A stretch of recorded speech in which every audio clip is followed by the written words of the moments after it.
Hello and welcome. It's a lovely sunny day and we are at the most popular hilltop in San Francisco.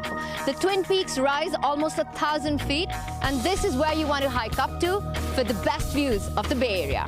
Right behind me, the tall buildings, that's downtown San Francisco.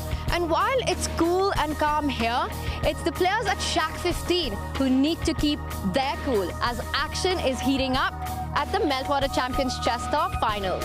Day 3 starts now.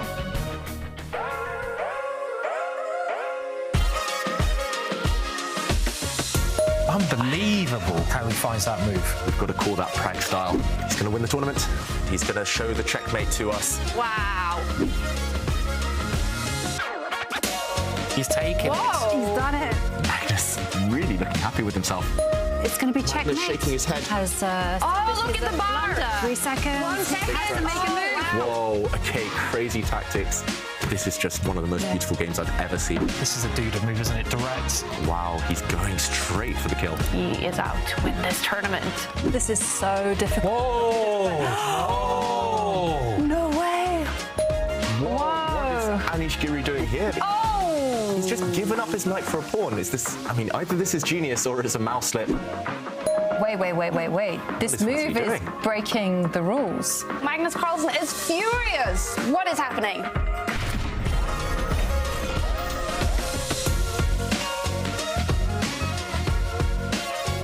San Francisco has 800,000 inhabitants, and right now this cool city is also hosting 4 of the best chess players in the world. Maybe they are on that iconic tram right now, heading to Shack 15 for Day 3 of the Meltwater Champions Chess Tour Finals. In the studio here in Oslo, as always, to guide you through the chess, International Master Jovanka and Grandmaster David Howell. And David, does it seem like the 4 players in San Francisco, do they look inspired, and does it look like they're enjoying finishing the season there?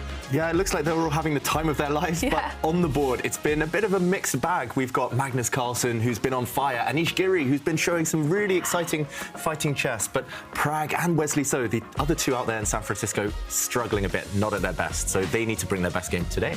After 2 days, Jovanka, is it possible now to say who you hold as the favorites to win the tournament? Yeah, I think so. I mean, you're beginning to see who's in form, as David mentioned. In there, we have Duda, who's playing great chess, and we also have Magnus Carlsen, who's been riding his luck a little bit, but overall very, very powerful. And we do need to see some surges from Wesley So and Pragnananda, who are struggling. And someone else has won 2 matches so far, both in tiebreaks, is Anish Giri. What a match it was yesterday between himself and young Prag. What is Anish Giri doing here? Because we thought he would trade off for Black's knight. Oh! He's just given up his knight for a pawn. Is this... I mean, either this is genius or it's a mouse slip. It looked like Anish was super calm in the beginning after making that move, but then he started shaking. Under 15 seconds for Anish Giri. His body language does not look positive. He's taken full control here. We have a result. Prag takes the first game of the match. 30 seconds against 1 minute. Prag here, I think he would take the draw at this point. This is suddenly far from a draw because suddenly either Black's pawn on the A file is going to run through and win the game, or White's knight in the corner, which looks weirdly placed, is going to come back and take Black's G pawn, and White will have 2 running pass pawns on the other flank. Look at this. Whoa! This is what I was talking about. Prag is the one putting the pressure on, and Anish is cracking. Now the pawn can just advance, push the F pawn, and now Anish losing. Yeah. What a turnaround. White's rook does a fantastic job of stopping Black's pawn. It's game over. Black's knight is just so bad. This looks very scary. Black's king can march in. Look at this. It's a losing blunder by Pragnananda. He's lost coordination. His bishop's too far away now. Black's pawn is going to be the killer. We're going to see tie breaks. 100%. Something is going to break through against this white king now. It's inevitable. 10 seconds for Prag. Head in hands. It's going to be game over. Checkmate is coming. Just take the pawn. Rook takes pawn. Yeah. Queen takes pawn. Everything It is... says 100 on the bar. Winning the 3rd game in a row, Anish Giri takes the lead in the Blitz tiebreaks. Wow. What has happened here? Oh, very nice, because that's a draw. I think he's forced to draw Anish Giri. He's given up a piece. Bishop on its own can't checkmate. And look at Giri. He's ready. He knows he's secured the draw. What a comeback by Anish Giri, losing the first 2 games today. He wins the match in Blitz tiebreaks. This must be one of the biggest comebacks we've seen. Incredible stuff by Anish Giri, taking 2 points against one of the top players this season, Pragnananda. It was a match win for Liam Le against Wesley So. A big surprise there. Wesley So, a big favorite in the tournament, but he's now lost 2 matches. And Jan-Krzysztof Duda, he has won 2 matches yesterday against Shakhriyar Mamedyarov and Magnus Carlsen. He got all 3 points against Arjun Erigaisi, winning that match in only 3 games. He is on full score.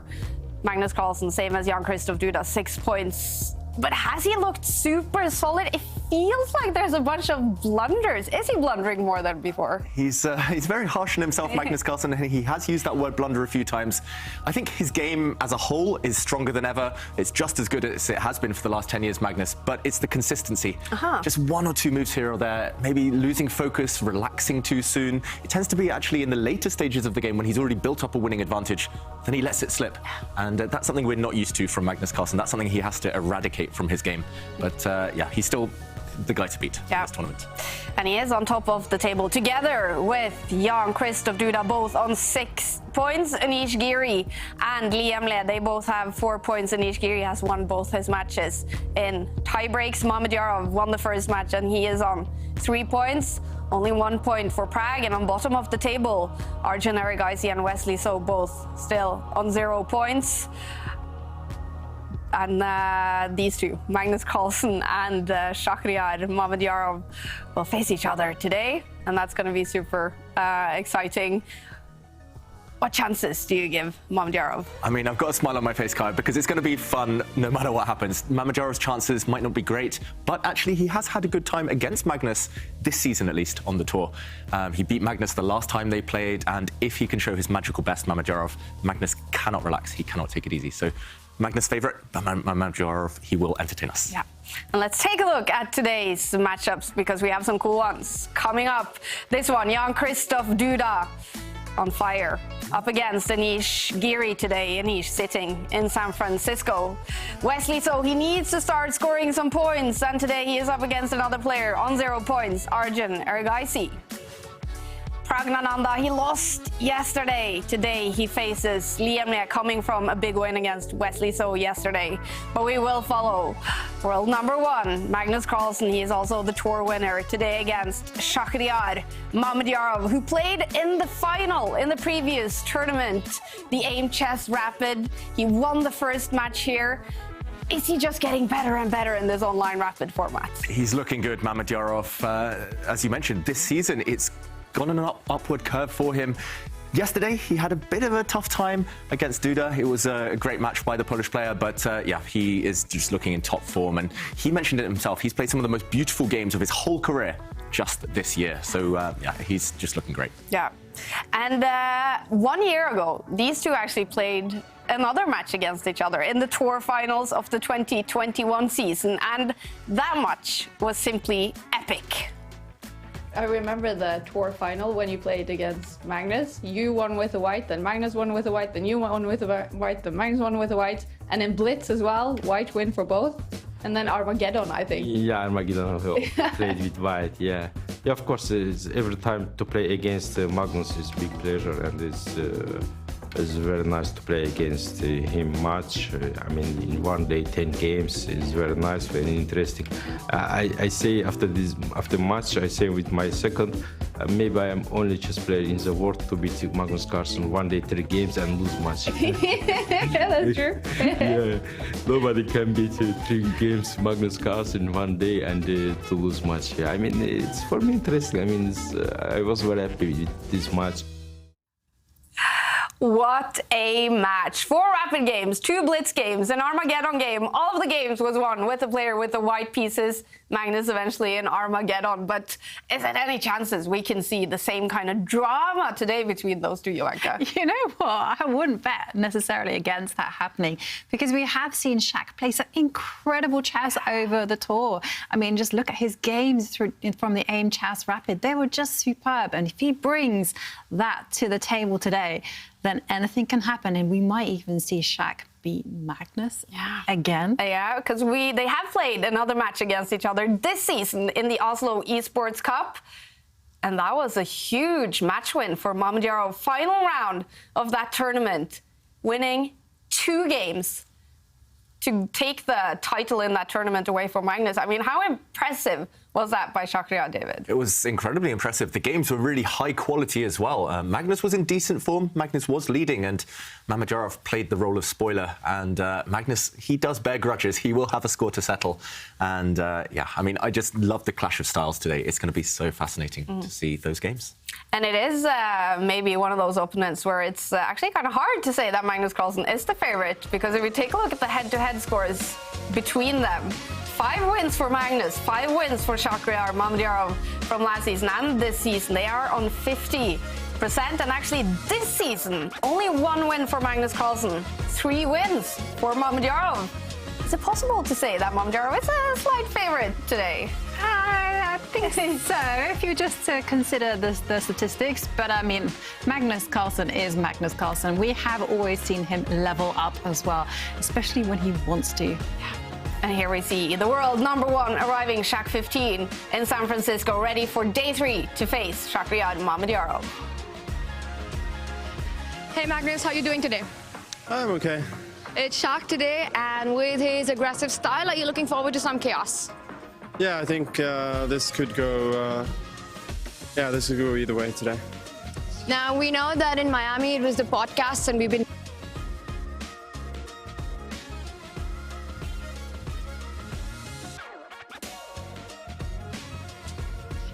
Hey Magnus, how are you doing today? I'm okay. It's Shaq today, and with his aggressive style, are you looking forward to some chaos? Yeah, I think this could go. Yeah, this could go either way today. Now, we know that in Miami it was the podcast, and we've been waiting to ask you, do you have a playlist ready for Shaq? No. All right, good luck. Anish, both you and Duda have won both your matches so far. How are you feeling about facing him today? Yeah, every day is very strong here, very tough. So looking forward. How do you assess your chances against him? 42%. Loving the percentage. Tell me one thing before we let you off. What do you predict will be the critical factor in today's match?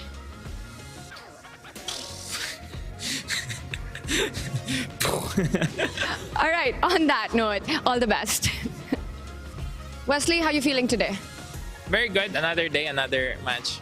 It's great to see you with a positive mindset. I have to ask you, you're playing Arjun today.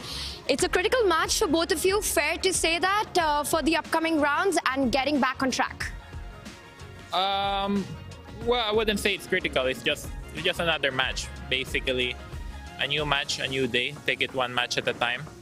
Arjun's a very strong player. He's improved a lot.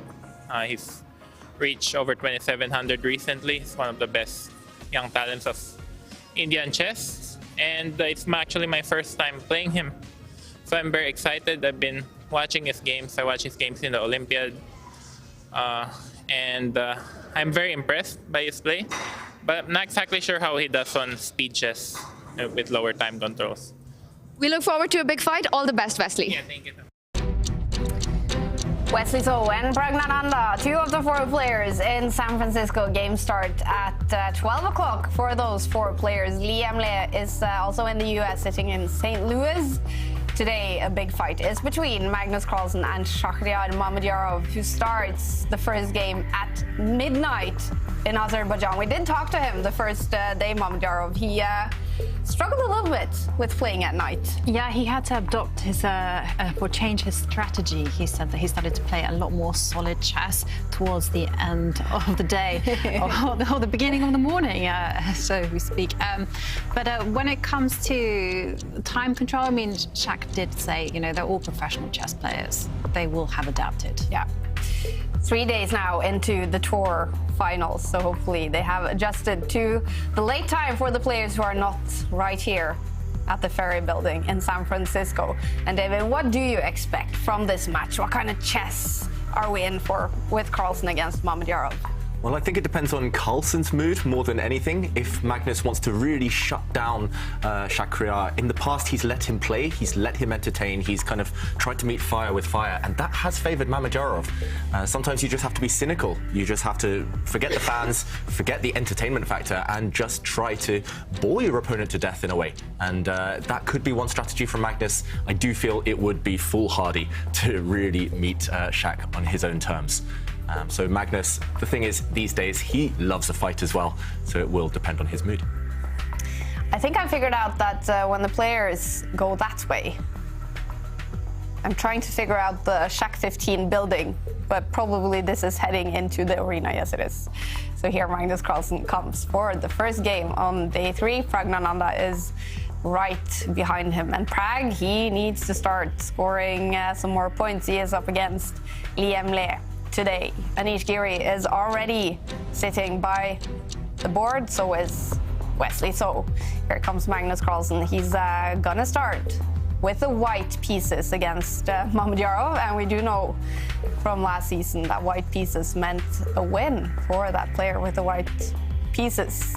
And we already see the opening. Yeah, the opening, and it's the Reti opening from Magnus Carlsen. Very flexible stuff, bringing the white knight out on move 1. This is actually something I've played against Mamedyarov plenty of times before, just because I want to kind of kill the fun.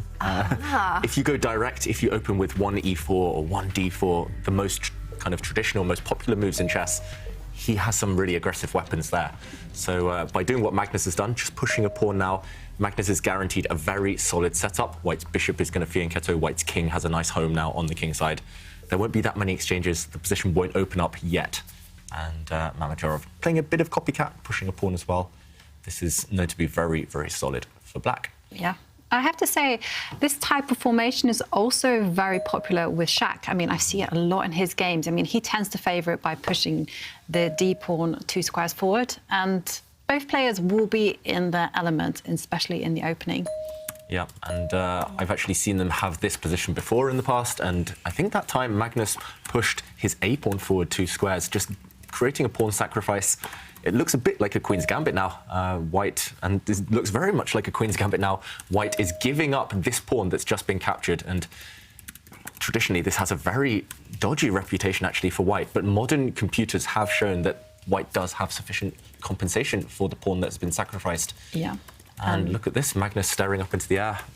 Mamedyarov playing instantly. They've both studied this before. I think they've both prepared this exact variation.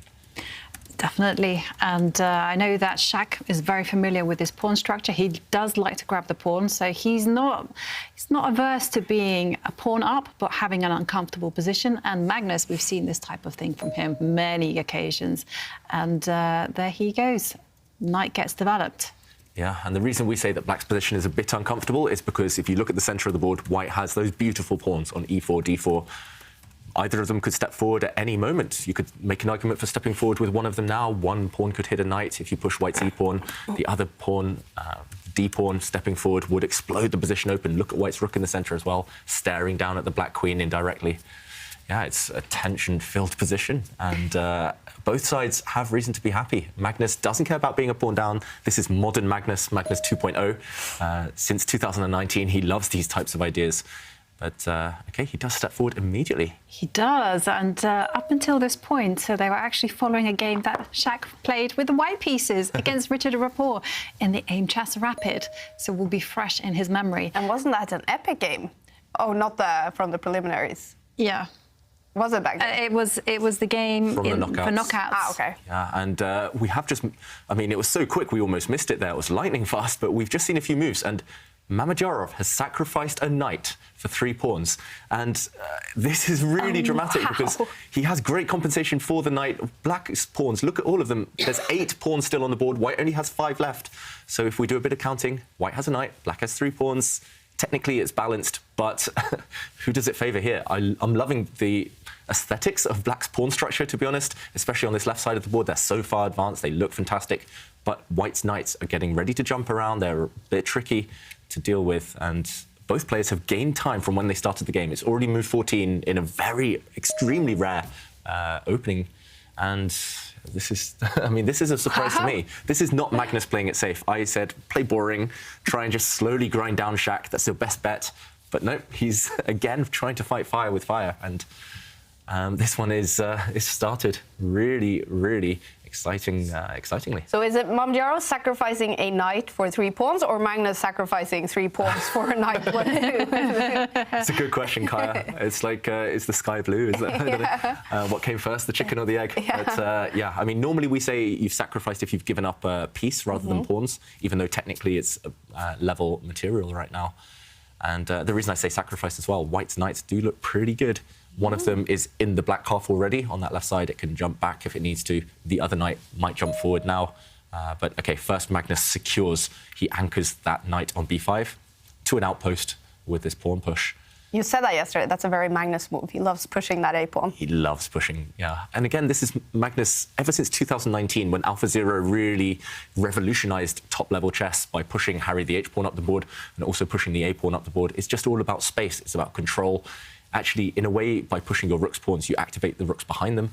And, yeah, Magnus, not just has he taken on that as one of his main characteristics in chess, but he's embraced these kind of positions where there's great imbalances. Before 2019, Magnus was reluctant often to enter these types of murky waters. And, OK, Mamedyarov develops his bishop, also a very sensible move. This is the type of game, we'll see the evaluation bar swing quite a lot because for a human, it's far from rational. It's hard to negotiate. Yeah, definitely hard to negotiate. I mean, there's so much danger for both sides. If Magnus doesn't utilize his extra piece in a good way, then black's pawns are simply going to overrun the position. Meanwhile, the reverse is true. You know, if Shaq doesn't mobilize his pawns in a good way, if they get stopped by the piece, well, then white has an extra piece to attack the black position with. So, drama-filled position. I think a boring draw is the least likely result of all. Yeah. We're going to see a win or a lose, a loss. I think we can forget the word boring for this this matchup the whole day. I think we're going to forget that one word. And, yeah, this is just chaotic. And they're so principled, these two players. We see other players in the field, such as Wesley So and Ishigiri, they adapt their game according to the opponent. But these two, they're just so principled. No matter who they play, Shaq is going to attack, and Magnus is going to try and kind of surprise his opponent, take them into positions that his understanding is deeper. And, yeah, I mean, here, I'm loving those white knights, to be honest. Often we call these superfluous knights, meaning that one knight is useless. They're both fighting for the same square. But especially when they protect each other like this. But those two white knights, they're both on great squares right now. And, yeah, I mean, I think we can also forget about all long-term factors because it's just purely move by move. Just who can create threats, who can create those pawn pushes if you're Mamedyarov, who can, when the opponent least expects it, unleash some tactics. Yeah, we're in for a sparkling day of chess. And whilst Shaq is thinking, well, we do have a brain teaser of a quiz of a day because we are asking today for everyone to solve this puzzle. It's white to play and it's checkmate in 2 moves. Now, everyone, this is a difficult one, so you should gather your friends, your family together and have a go. And let us know, was it difficult? How did you solve it? Did you cheat? I was going to say, did you tweet? Did you cheat? Are you giving up? Let us know, and you can do that by tweeting us using the hashtag #ChessChamps. You can also send us pictures of yourself solving the puzzle. Yeah, together. I mean, you're probably going to need to gather your friends and family for this. This is a puzzle that our producer brought in yesterday, and it had the whole crew here in the Oslo studio working. We gave it to David, and David said, wow, this is the most difficult mate in 2 I've ever seen. And then he solved it 4 seconds later. But still, it's very difficult. It's extremely difficult. And you guys mentioned gathering friends. I think this is where you need to really spitball ideas. I'll give you one hint. The obvious moves are not necessarily the best ones. And there's only one solution in order to force checkmate on your second move as white. So, yeah, set it up on a board, send those pictures in of you trying to solve it. I'm expecting lots of heads in hands because it's really complicated. And final hint, process of elimination. You might have to try nearly every legal move on the board to get there. But, yeah, think outside the box and you will eventually find that answer. Yeah. I like these type of puzzles because often it's a good idea as well to work backwards, to find the checkmate, to think about the possible checkmates, and then kind of work backwards and think about how you're going to get there. And it's a study because you never really see a configuration like that. Yeah. So also, like David says, think outside the box, jump out of it. Yeah. It's super fun as well to sit down, either by yourself or with friends and family, and just really try hard to solve it. I know you were trying your hand at solving it. Yeah, I tried. I couldn't do it. Super difficult. It's kind of half chess, half logic. And I know lots of programmers or lots of people who work in different spheres where you have to problem solve on a day-to-day basis. I think you can use some of the skills here. And yeah, I think it's almost as if Magnus is trying to solve this puzzle. He looks so confused. Yeah. But, yeah, it's one of those days today. We're expecting lots of brilliant chess on the board, and that is a brilliant puzzle. So I'm hoping some of you do try your hand. Would Magnus solve it immediately if we just showed him this puzzle? Or would he need time to think? He would need a bit of time. I remember, I think it was earlier this year, I gave a puzzle. We took some of the players when they were in Oslo down to the good night, and I gave Mamadjarov, I gave Anish Giri, Erik Hansen, and Jordan van Vriest maybe one of the other kind of toughest mate in 2 puzzles that I've ever seen. And it took me maybe 5-10 minutes to solve it, that one, and I showed it to them. Anish Giri, within 30 seconds, he was up there showing off the answer, but the others were still struggling to understand, even after he'd shown the answer. So, yeah, I mean, these guys are good, they're geniuses, but even they need a bit of time sometimes. Yeah. And after a bit of time, 4 minutes, we do see a move from Mamadjarov. Yeah, and those 2 white knights were too beautiful to allow to live. So Mamadjarov has captured one of them, traded it off the board, but he's also allowed a kind of invader, an intruder in the black camp. Look at that white b-pawn now. Are you surprised, Jovanka, that white took back with the pawn? This white pawn now on b5 is either very strong or it's very weak. I'm not especially surprised that he took back with the pawn because there is that danger if the knight had hopped to the b5 square, it could be offside because the action is happening in the center. It's all about restraining that pawn mass. And I think it's a good idea from white to open up some lines for the rook.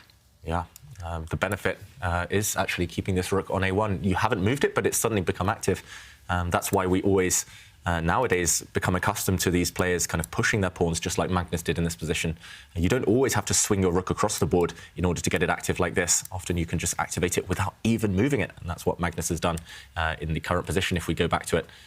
Yeah, I would have been very tempted, I think, just to take with a knight, just plant it on this outpost that we talked about. It can nearly never be removed from this square, but Magnus is more keen. He feels it's a more urgent priority to activate his rook. And also now, for the first time, maybe we can talk about long-term factors. This is the only real pass pawn in the game. There is one on d5 for black, but it is well blockaded. So actually, long-term, if material starts to disappear, this could be a real trump card up Magnus's sleeve. Meanwhile, Mamadjarov moves his rook. Big threat on the board. We talked about the pawns versus the piece. It's essentially these pawns against one of white's minor pieces, and they're getting ready to mobilize. By shifting his rook across, he's threatening to start pushing. And if he can start pushing pawns, momentum will turn in black's favor. The evaluation bar doesn't like it, though. It did go up for Magnus after that move. Yeah, and often if we do see the evaluation bar swing sides, switch sides here, switch allegiances, it will be because of tactics and direct tricks. I don't see anything right now for Magnus. You kind of want to stop this pawn moving forward, but I don't think you should kind of weaken your own position by pushing your own pawns here. This would stop black pushing, but now you weaken yourself, your king's diagonal. There might be some weaknesses here long term. Knowing my luck, this is what Magnus will play now. But I think, first of all, you want to look at threats. It's the same in puzzles, like we said with that mate in 2 puzzle, for example. You want to look at threats, first of all. This is maybe a threatening move, hitting the black queen. You could maybe consider bringing this bishop out to a variety of squares. You have to be careful if you put it on a square like this one. Yes, you stop the pawn moving, or do you? Because suddenly, after you capture it, you're in an eternal pin. So this is, all of these ideas the players are looking at right now, and it's complicated. The price of one move is extremely high. That's the type of chess Mamedyarov plays. If the opponent makes one slip, often things turn against them. And, OK, Magnus, I'm surprised he played quite quickly there after just a minute or two of thought. He pushed his pawn forward. There were so many options. The idea is to force black to commit. If black takes this pawn, then lines are opening up, and that will favour white's pieces rather than the pawns. Although, even now, it does look a bit scary that these pawns are running. And the alternative for black is to move forward. And this would create a protected passed pawn, 2 squares away from promotion. Long term, it's great, but short term, it's not really going anywhere. The square in front of it is well blockaded by white's queen and by white's knight. So do you block it? Do you open it? Maybe Mamedyarov style more to open it. What do you think, Jovanka? Yeah, it's a difficult choice for Mamedyarov. My vibe is actually to capture the pawn, because I'm slightly afraid that if the pawn does march forward, which is the most aesthetically pleasing move, the pawn won't get any further, and suddenly all of black's pawns on the left, the 3 pawns, they cannot move. And I'm afraid that the A pawn will be a target. Yeah, this is actually quite a serious target long term. Black's rook in the corner might have to remain passive defending it. So yeah, blocking it up, normally that's what you want to do, and that's why it's such a difficult decision for Mamedyarov. That's why he's spending a minute or so here, because normally you want to kind of push, gain space, create that thorn in white's side long term. But here, I think it was a wise decision for him to capture. At least now, if you compare, he does have 2 protected, connected passed pawns. And I just took a look at the computer assessment. This was the only way to survive in the position. Already, Mamedyarov was treading that tightrope. And pawn takes pawn, definitely the best solution. And it's primarily because the black pawns maintain their flexibility. Yeah, now you can make an argument for pushing this guy forward immediately, trying to run down the board. Or I guess you could try to start rounding up white's pawn. Not sure how you go for it immediately. It is well defended for now. Also, I'm making maybe a mistaken assumption here that white is actually, after pawn takes pawn, going to recapture.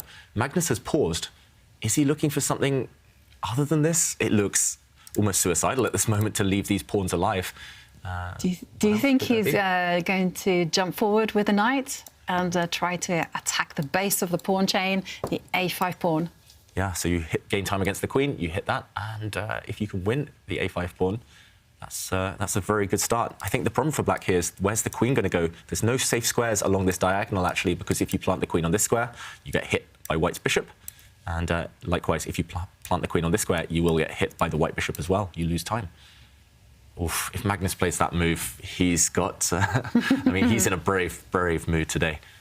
So this is the current position. Sorry, this one. And I'm expecting him just to keep things simple. But no, wow, Magnus just blocking the pawns.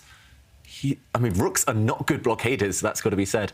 But this is really creative. His idea is that this pawn is not running away. He's going to take it at leisure, at will, and then this pawn behind, the A5 pawn, is fixed in its place.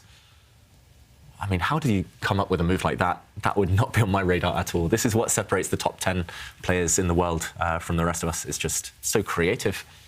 And it looks pretty decent. The evaluation bar still likes white. And suddenly, when Magnus plays it, it all makes sense as well. You're like, of course. You absolutely do not need to capture the pawn. Instead, restrain the pawns. That is, after all, what good old Nimzovich, an old classical author, wrote. You know, you should restrain those passed pawns, stop them from advancing. Yeah, makes perfect sense. But it's so interesting how Magnus is able just to recall those rules at will and just not forget about things in the heat of the calculation and battle. Yeah, that's what they say. They say block, and surround, target and capture. And that's going to happen to the black pawns, most likely. Yeah, and it definitely has Mamadjarov thinking. I hope you guys at home are thinking about our very cool chess puzzle. I sent it to Tanya as well for her to test it on the people in San Francisco. Are you guys solving the puzzle, Tanya? Kaja, the moment we got that email, we knew we had to solve that puzzle. The chess player in me has taken over. We've got a bunch of chess players here with us, actually, including one of the top players from the United States. We've got Carissa Yip here with us. We've got Bryce, who is 2,500, Robbie as well, Bharat, and I've got the puzzle set up. It's a white to play mate in two. This is our puzzle for the viewers today. We've got a little competition going on to see who gets it right. So let's take a look. All right, guys, so white to play, mate in two. Your timer starts now. I'm trying it as well. Bharat has an answer already. Bharat, are you sure? All right, let's see. What is it? That's a check. And then that is a wrong one. So let's just put it back. One more shot. Guys, this one's really tough.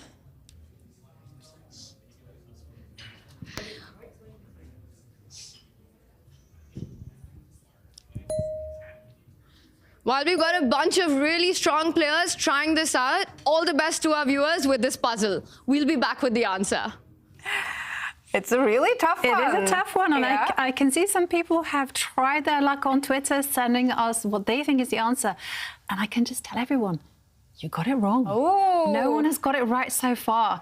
So carry on working at it. Yeah, and take a picture of the screen right now. This is the puzzle. White to play, mate in two. Take a picture so you can show it to your friends and family and work on it throughout today's show. Cool, they haven't been able to solve it in San Francisco. Can you guys at home solve it? And Mamadjarov, he did make a move. Okay, we have some moves on the board. Yeah, both sides have made a move. Black's knight has rerouted itself, and Magnus has taken the opportunity, after Black's knight moved, to go and capture the first black pawn. We advocated for this earlier, White's knight stepping back, and that has happened. So now the material balance, yet again, is a knight or a piece for 3 pawns, so level material. But Black's pawns are all blocked. It's hard to move any of them right now. I mean, those 2 on the queen side blocked, Black's 2 central pawns, it's not safe to move them. It looks like Magnus has asserted control. And, yeah, the evaluation bar still says it's in the balance, but it does feel like the stakes are higher for Mamadjarov. Oh, and I have to say, once again, according to the computer, there's only one move that will maintain the balance. Everything else will give White a huge advantage, probably almost winning as well. And that is Black has to mobilize the knight. He has to put it towards the center and actually deposit it on the c4 square. OK, so that's not 100% obvious. It makes a lot of sense, again, once you've said it. But first of all, you would look at pushing pawns, you would look at maybe developing the black queen. Let's show this one move. Look at the clock times as well, down to 4.5 minutes. This is how difficult it is for Mamadjarov. He's walking a tightrope already. The key move, as Jovanka mentions, is this one, bringing the knight into the centre. It's easy to look the other direction. For example, you could bring the knight to attack the white rook. This doesn't work because white's rook could now take a pawn. Black's queen no longer defends this pawn, so this you can kind of rule this one out quite quickly.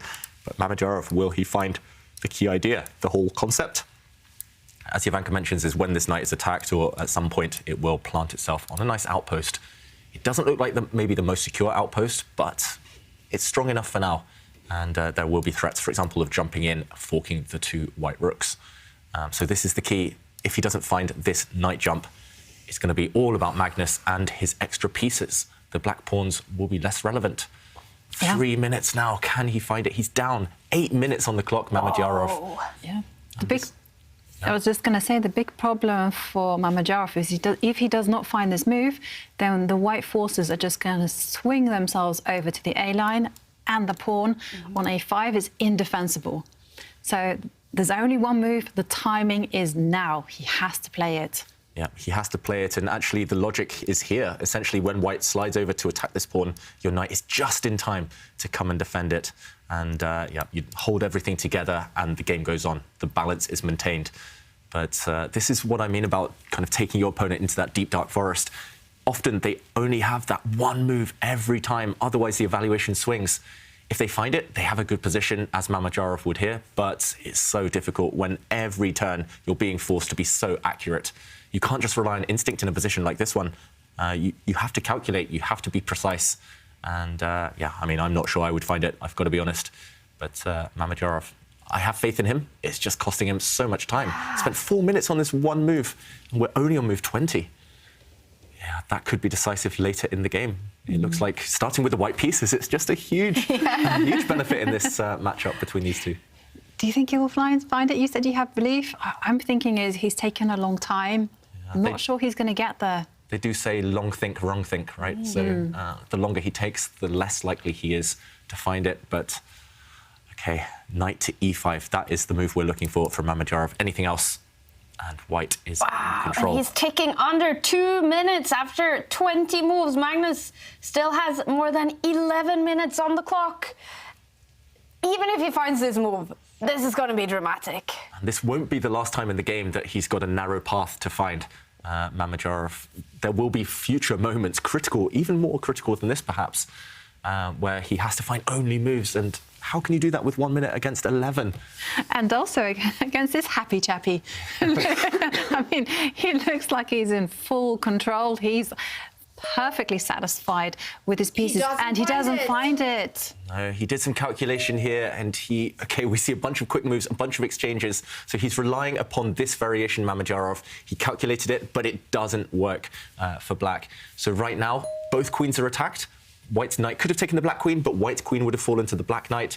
So both queens had to run out of the attacks. And the reason this has not been a good transition for Mamedyarov is simply he's lost a pawn, and you're running out of pawns.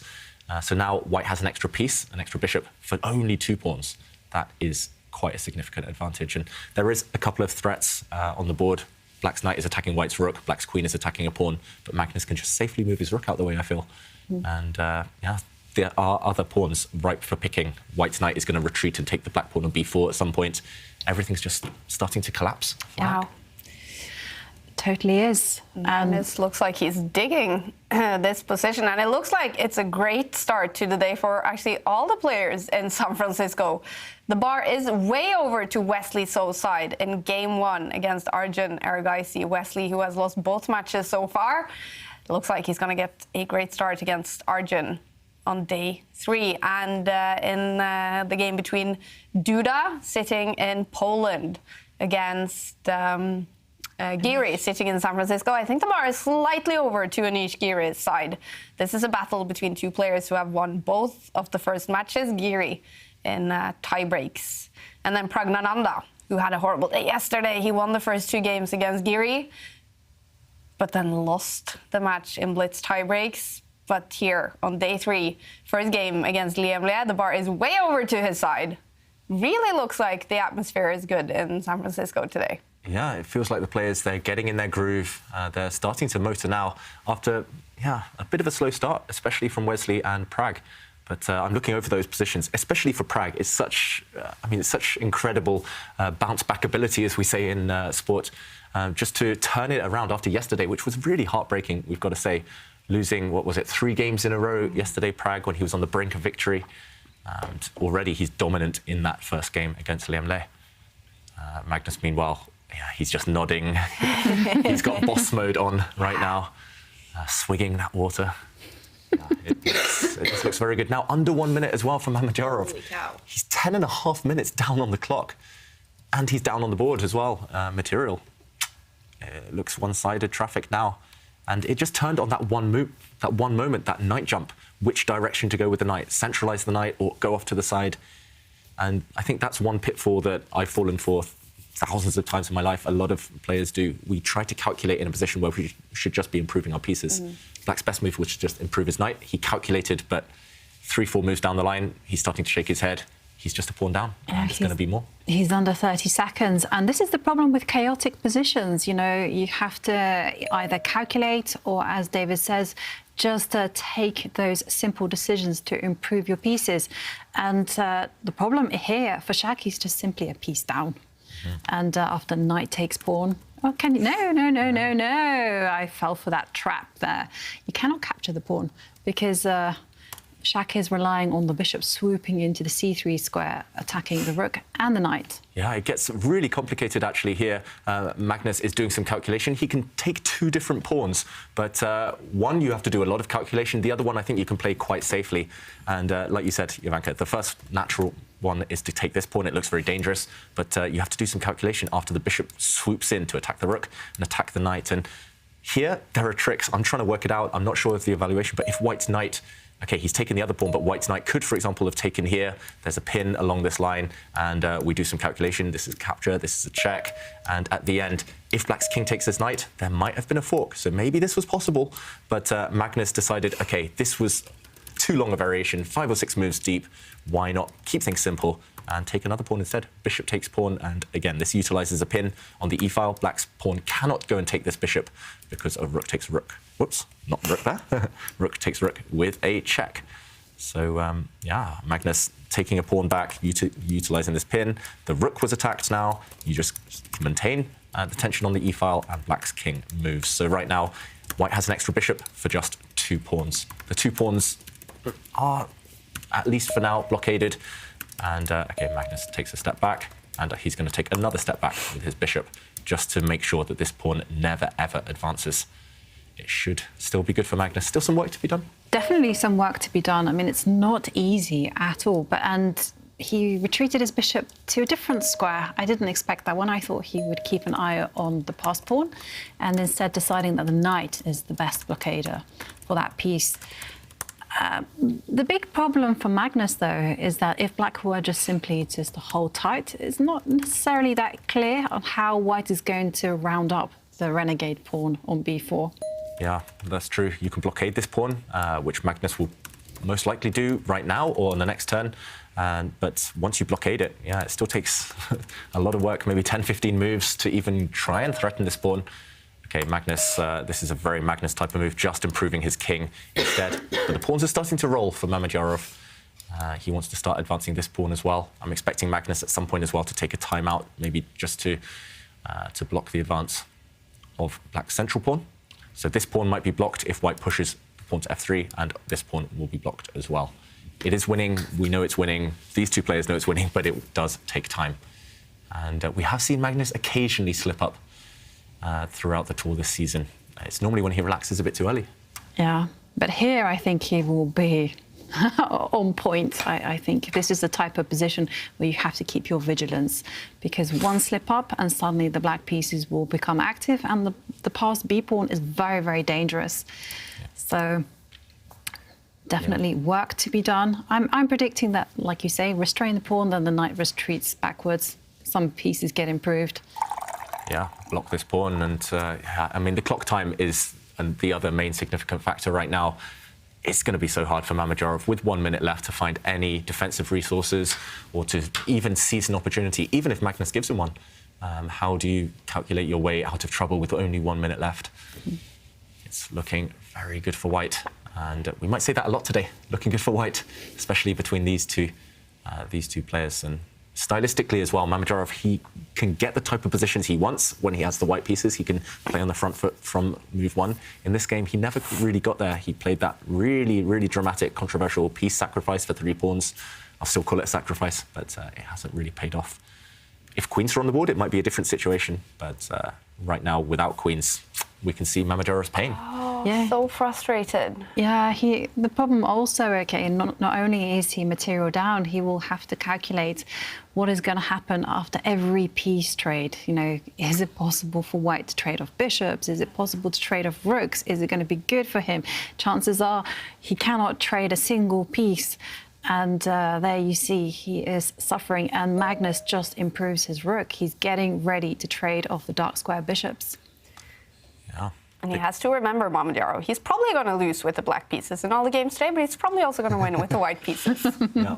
Yeah, there's no reason to lose hope. He's still got 2 whites today in the rapid section. Maybe we'll have a few more whites as well. But wait 1 second. If everyone wins with the whites, okay, then Armageddon. Then, yeah.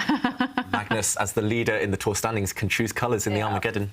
He would choose white. But that means if everyone is going to win with the white pieces, then Shaq has to win in the next round. It's decided. Yeah. Yeah.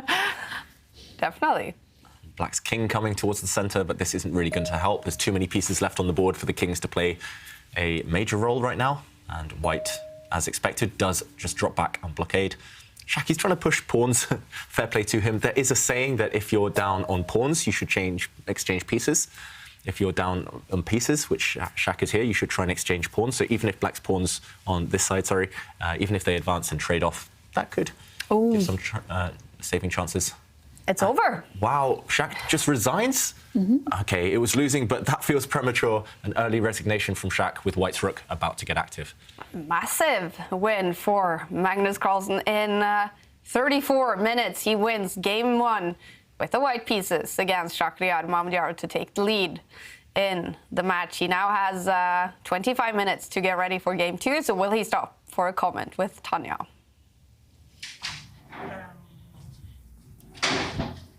Magnus, a quick win, wild game. What happened there? Yeah, I went for piece sack, which is one of the better lines that Black has in this system. I didn't really remember what to do, and this is also generally not the kind of position where you should be aiming. You should be going by general knowledge because the position is very concrete. But I think he made a mistake fairly quickly with bishop b5. Maybe that was okay, but he has to follow it up concretely. Otherwise, like after b3, I felt I was already much better. Funnily, this game was pretty similar to the one I had against him, Sierra and Vaikonze, where he also sacrificed, well, an exchange that time for this pawn mass on the queen side, but managed to wrap that one up as well. And to be fair, even in the ending, he has had some drawing chances, but I thought his last move was bad. As soon as I get to activate my rook, then it should be easy, because I have a formidable force there with 2 bishops and a rook. So if he had occupied the file, there would still have been a lot of work to do. You said you didn't remember the opening, yet you kept up the speed. How did you manage that in this crazy position? No, I thought let's just go by feeling, because I'm not going to figure it out anyway. And I remember that knight b5 and then a4 was an idea, at least. And there are some like crazy lines where Black is a full rook down, but completely fine, and some lines White gets to sacrifice material back and it's equal. Yeah, it's. I mean, I didn't really mind going for it because it's a fun line, and as long as he doesn't have a lot of knowledge, then I should be fine. All right, good luck for the next one. How cool to hear. Magnus Carlsen had fun playing this game, and it was a fantastic start to the day, David. What happened here? Yeah, Magnus had a lot of fun playing the game, but he also had a lot of knowledge, which he was sharing with us. That's very generous of the world champion, and I'm sure his future opponents will be paying attention to this opening, because it did get very sharp, very complicated early on, and this was the moment where we saw Shaq have a long think, and he did make a critical mistake.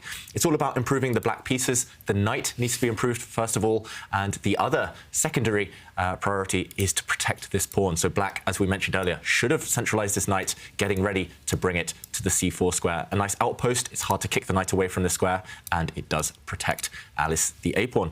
But he went the wrong direction with his knight, Shakhriyar, and this is one of the mistakes that Magnus mentioned. He brought his knight to this square. He had calculated the variation, giving up the a-pawn.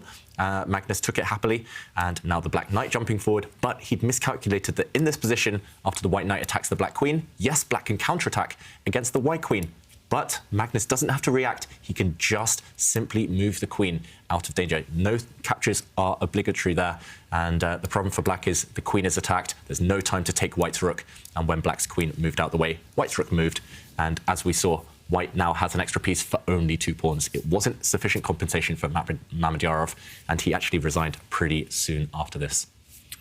fantastic game. And in a little over 20 minutes, Mamadou will have the white pieces in game 2. Game 1 still going on between Wesley So and Arjun Erigaisi. And is Wesley So finally getting his first game win in the tour finals? It's looking good, but some hard work to be done. Okay. Black's pieces are starting to gather around that white king. If we do a quick material count, it's actually level pieces, level pawns on the board. But the reason the computer likes white so much is, firstly, 2 bishops, control over really important squares. Black's attack is actually more of an illusion, if anything, and also white's b5 pawn is the only passed pawn in the position, and that's going to start running. Jovanka, you surprised that the computer gives such a huge advantage for white despite level material? No, I'm not surprised that the computer is giving such a massive advantage, because computers are just chill. You know, they don't care about attacks. But as a human, I can tell you, I would not be so confident. I would be definitely on a red alert, just watching the white king, making sure that it's protected. Because, like you say, that b pawn, that's a long-term trump. Yeah. And meanwhile, Erigaisi is playing the move that all top chess players play nowadays.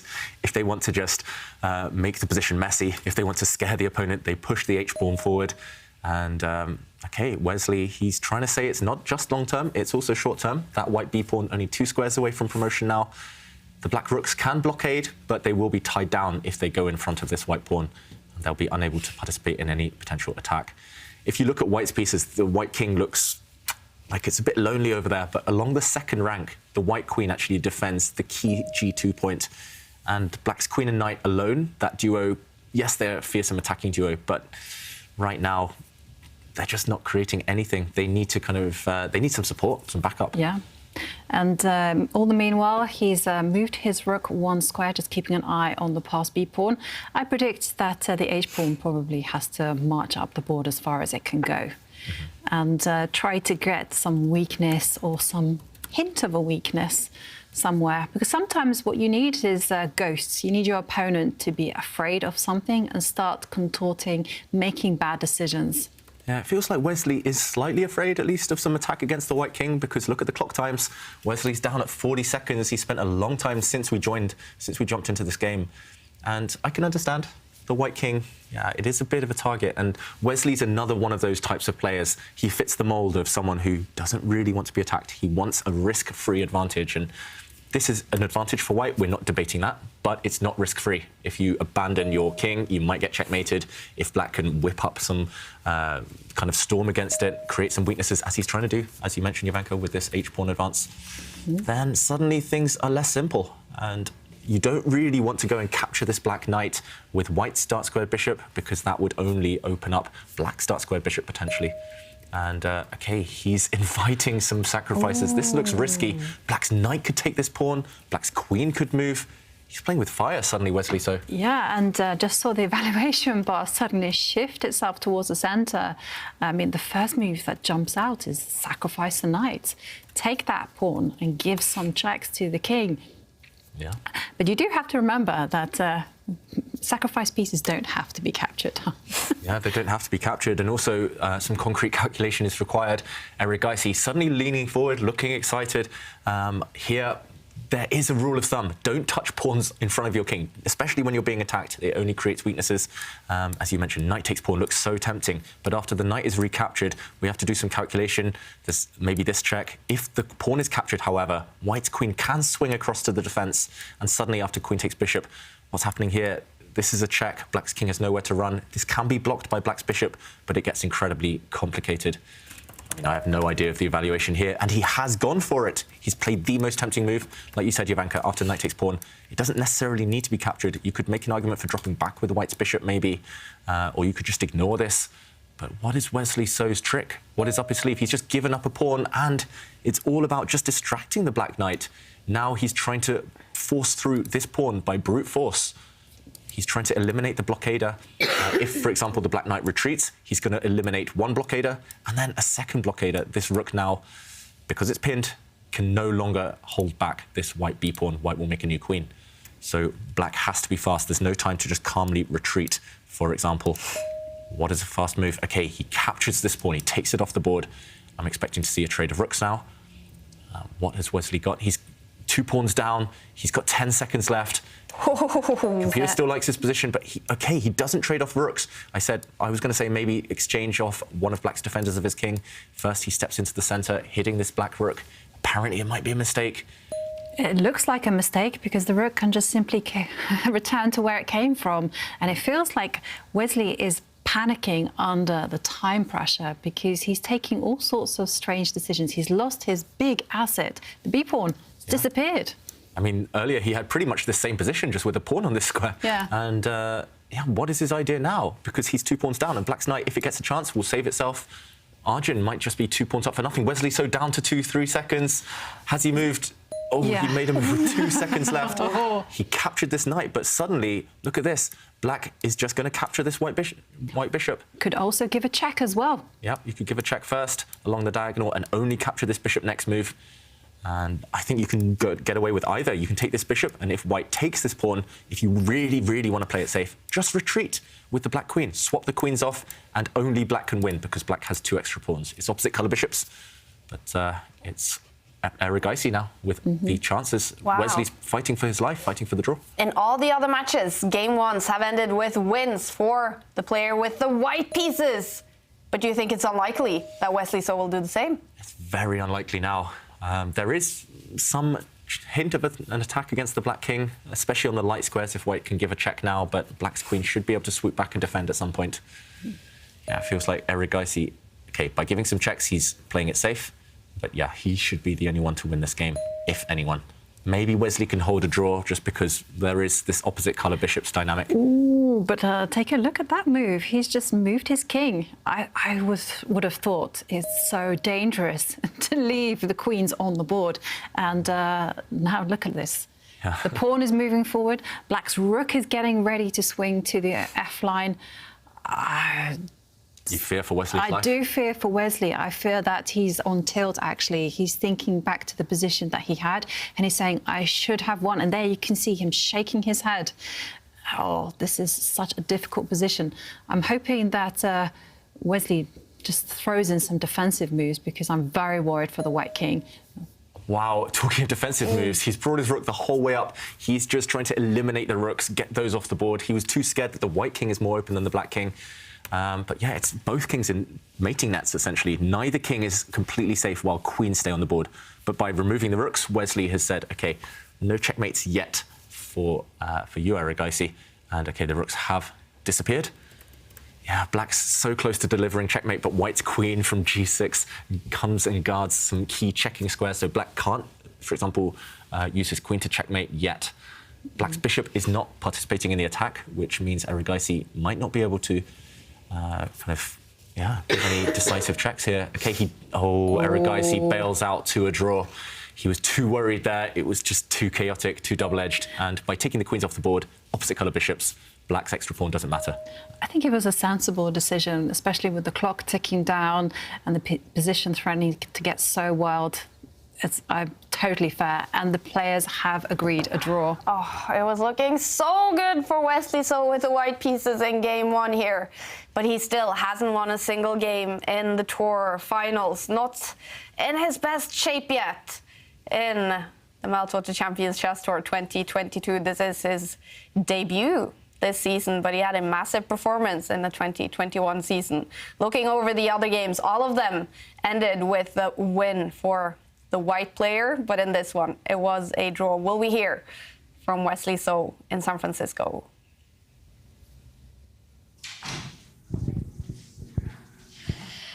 Wesley, it looked like a really dominating game from your side, but then something went wrong. What happened? Yeah, I couldn't find knockout blow. I mean, I was better pretty much the whole game, and I have a pass pawn. But I allowed him some counterplay on the king side, which shouldn't lead to anything. But I couldn't find a win. There's got to be a win there somewhere. In the end, I was fortunate enough not to lose because he sacrificed a piece. And it very nearly worked. Like, I missed rook bb8 in the end. Maybe rook takes f8 was much better. But it's not winning. Yeah, I'm not sure what went wrong. But I got really low on time. That's also a problem. Like, I always think that this is a long game because you have 10-second increment. And then it is a long game, but at the same time, you have to make some moves here and there. It's easy to get fooled by the 10-second increment. Yeah, that's right. I always think I'd never run out of time, but like today I had maybe 4 seconds at some point. The other day I had 1 second at some point. It's easy to fall asleep. Yeah, but you know, I think the result is pretty fair. All right, well, 3 more games to go. Good luck. Thank you. Thank you.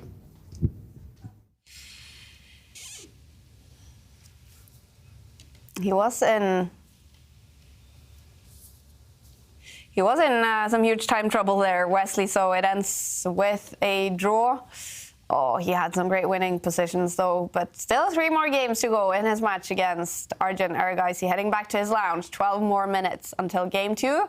He will have the black pieces. But with the white pieces here, what happened, David? Where did he lose his chances to win the game? Yeah, it feels like we jinxed Wesley in a way, because when we joined the game not long just before the position we'll see in a moment, Wesley was in charge. Wesley had white here. We talked about the B-pawn being so dangerous, both short-term and long-term. But here, he let things slip by following a really kind of typical, very natural mistake that a lot of chess players make, touching pawns in front of your own king when you're being attacked. Often it's best just to keep this formation, keep the perfect shelter in front of your king. And for example here, there are many strong moves, but white could have simply brought his rook across to the defense. Bringing the white queen across as well would have been strong. And if black now tries to provoke a weakness by pushing the black pawn forward, we can just eliminate an attacker. And for example, in a position like this one, there's no real threats on the board. You can even lift your rook up. And even if the queens disappear, white is in charge, because remember, this B-pawn is long-term going to win the game. It ties down black's rook forever. So Wesley, just by bringing pieces into the defense, would have won this game. But the mistake, the very instructive mistake that he made, that a lot of you would have been tempted, I would have been tempted as well, it was to push this pawn forward. And the reason was a simple knight capture, a knight sacrifice, and if this knight was captured, then a check, hitting the white bishop, and the game had already started to turn. Wesley, in the end, saved a draw. He was a bit lucky there, but really fascinating battle.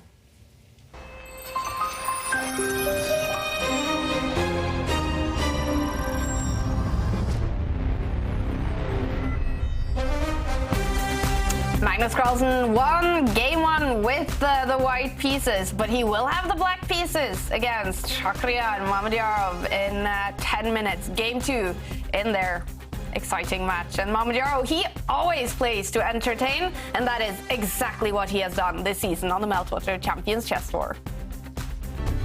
Okay, he gives up his queen, Mamedyarov. Oh, wow. We have a comeback, you guys. Mamedyarov, he does it without the queen. Mamedyarov, he's just trying to create chaos. These guys are maniacs. He's gone for it, of course. Shaq. It's Shakhriyar Mamedyarov sacrificing. Shaq is just so inspired today. Shaq, attack. That's his phrase. It is in the bag for Shakhriyar. Wow, he sacrificed his queen. He didn't even think. Amazing checkmate there from Mamedyarov. He resigns. He offers a handshake to the great Shakhriyar Mamedyarov, who played just some fantastic chess today. It's over. Shakhriyar Mamedyarov makes it to the big final of AIM Chess Rapid. What a performance by the 37-year-old from Azerbaijan. He's had a great season, Shakhriyar Mamedyarov. Now he needs to make a comeback. He will have the white pieces in game 2 against world number 1, Magnus Carlsen. We're going to build up to that big game after a commercial break.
I love sports, so that's how I train.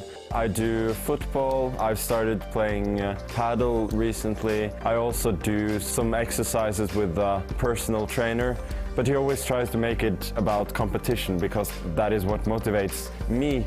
I do not know if it's essential to be in good shape to be a good player, but I know that I play a lot better when I do feel well and that I'm at my best physically, for sure.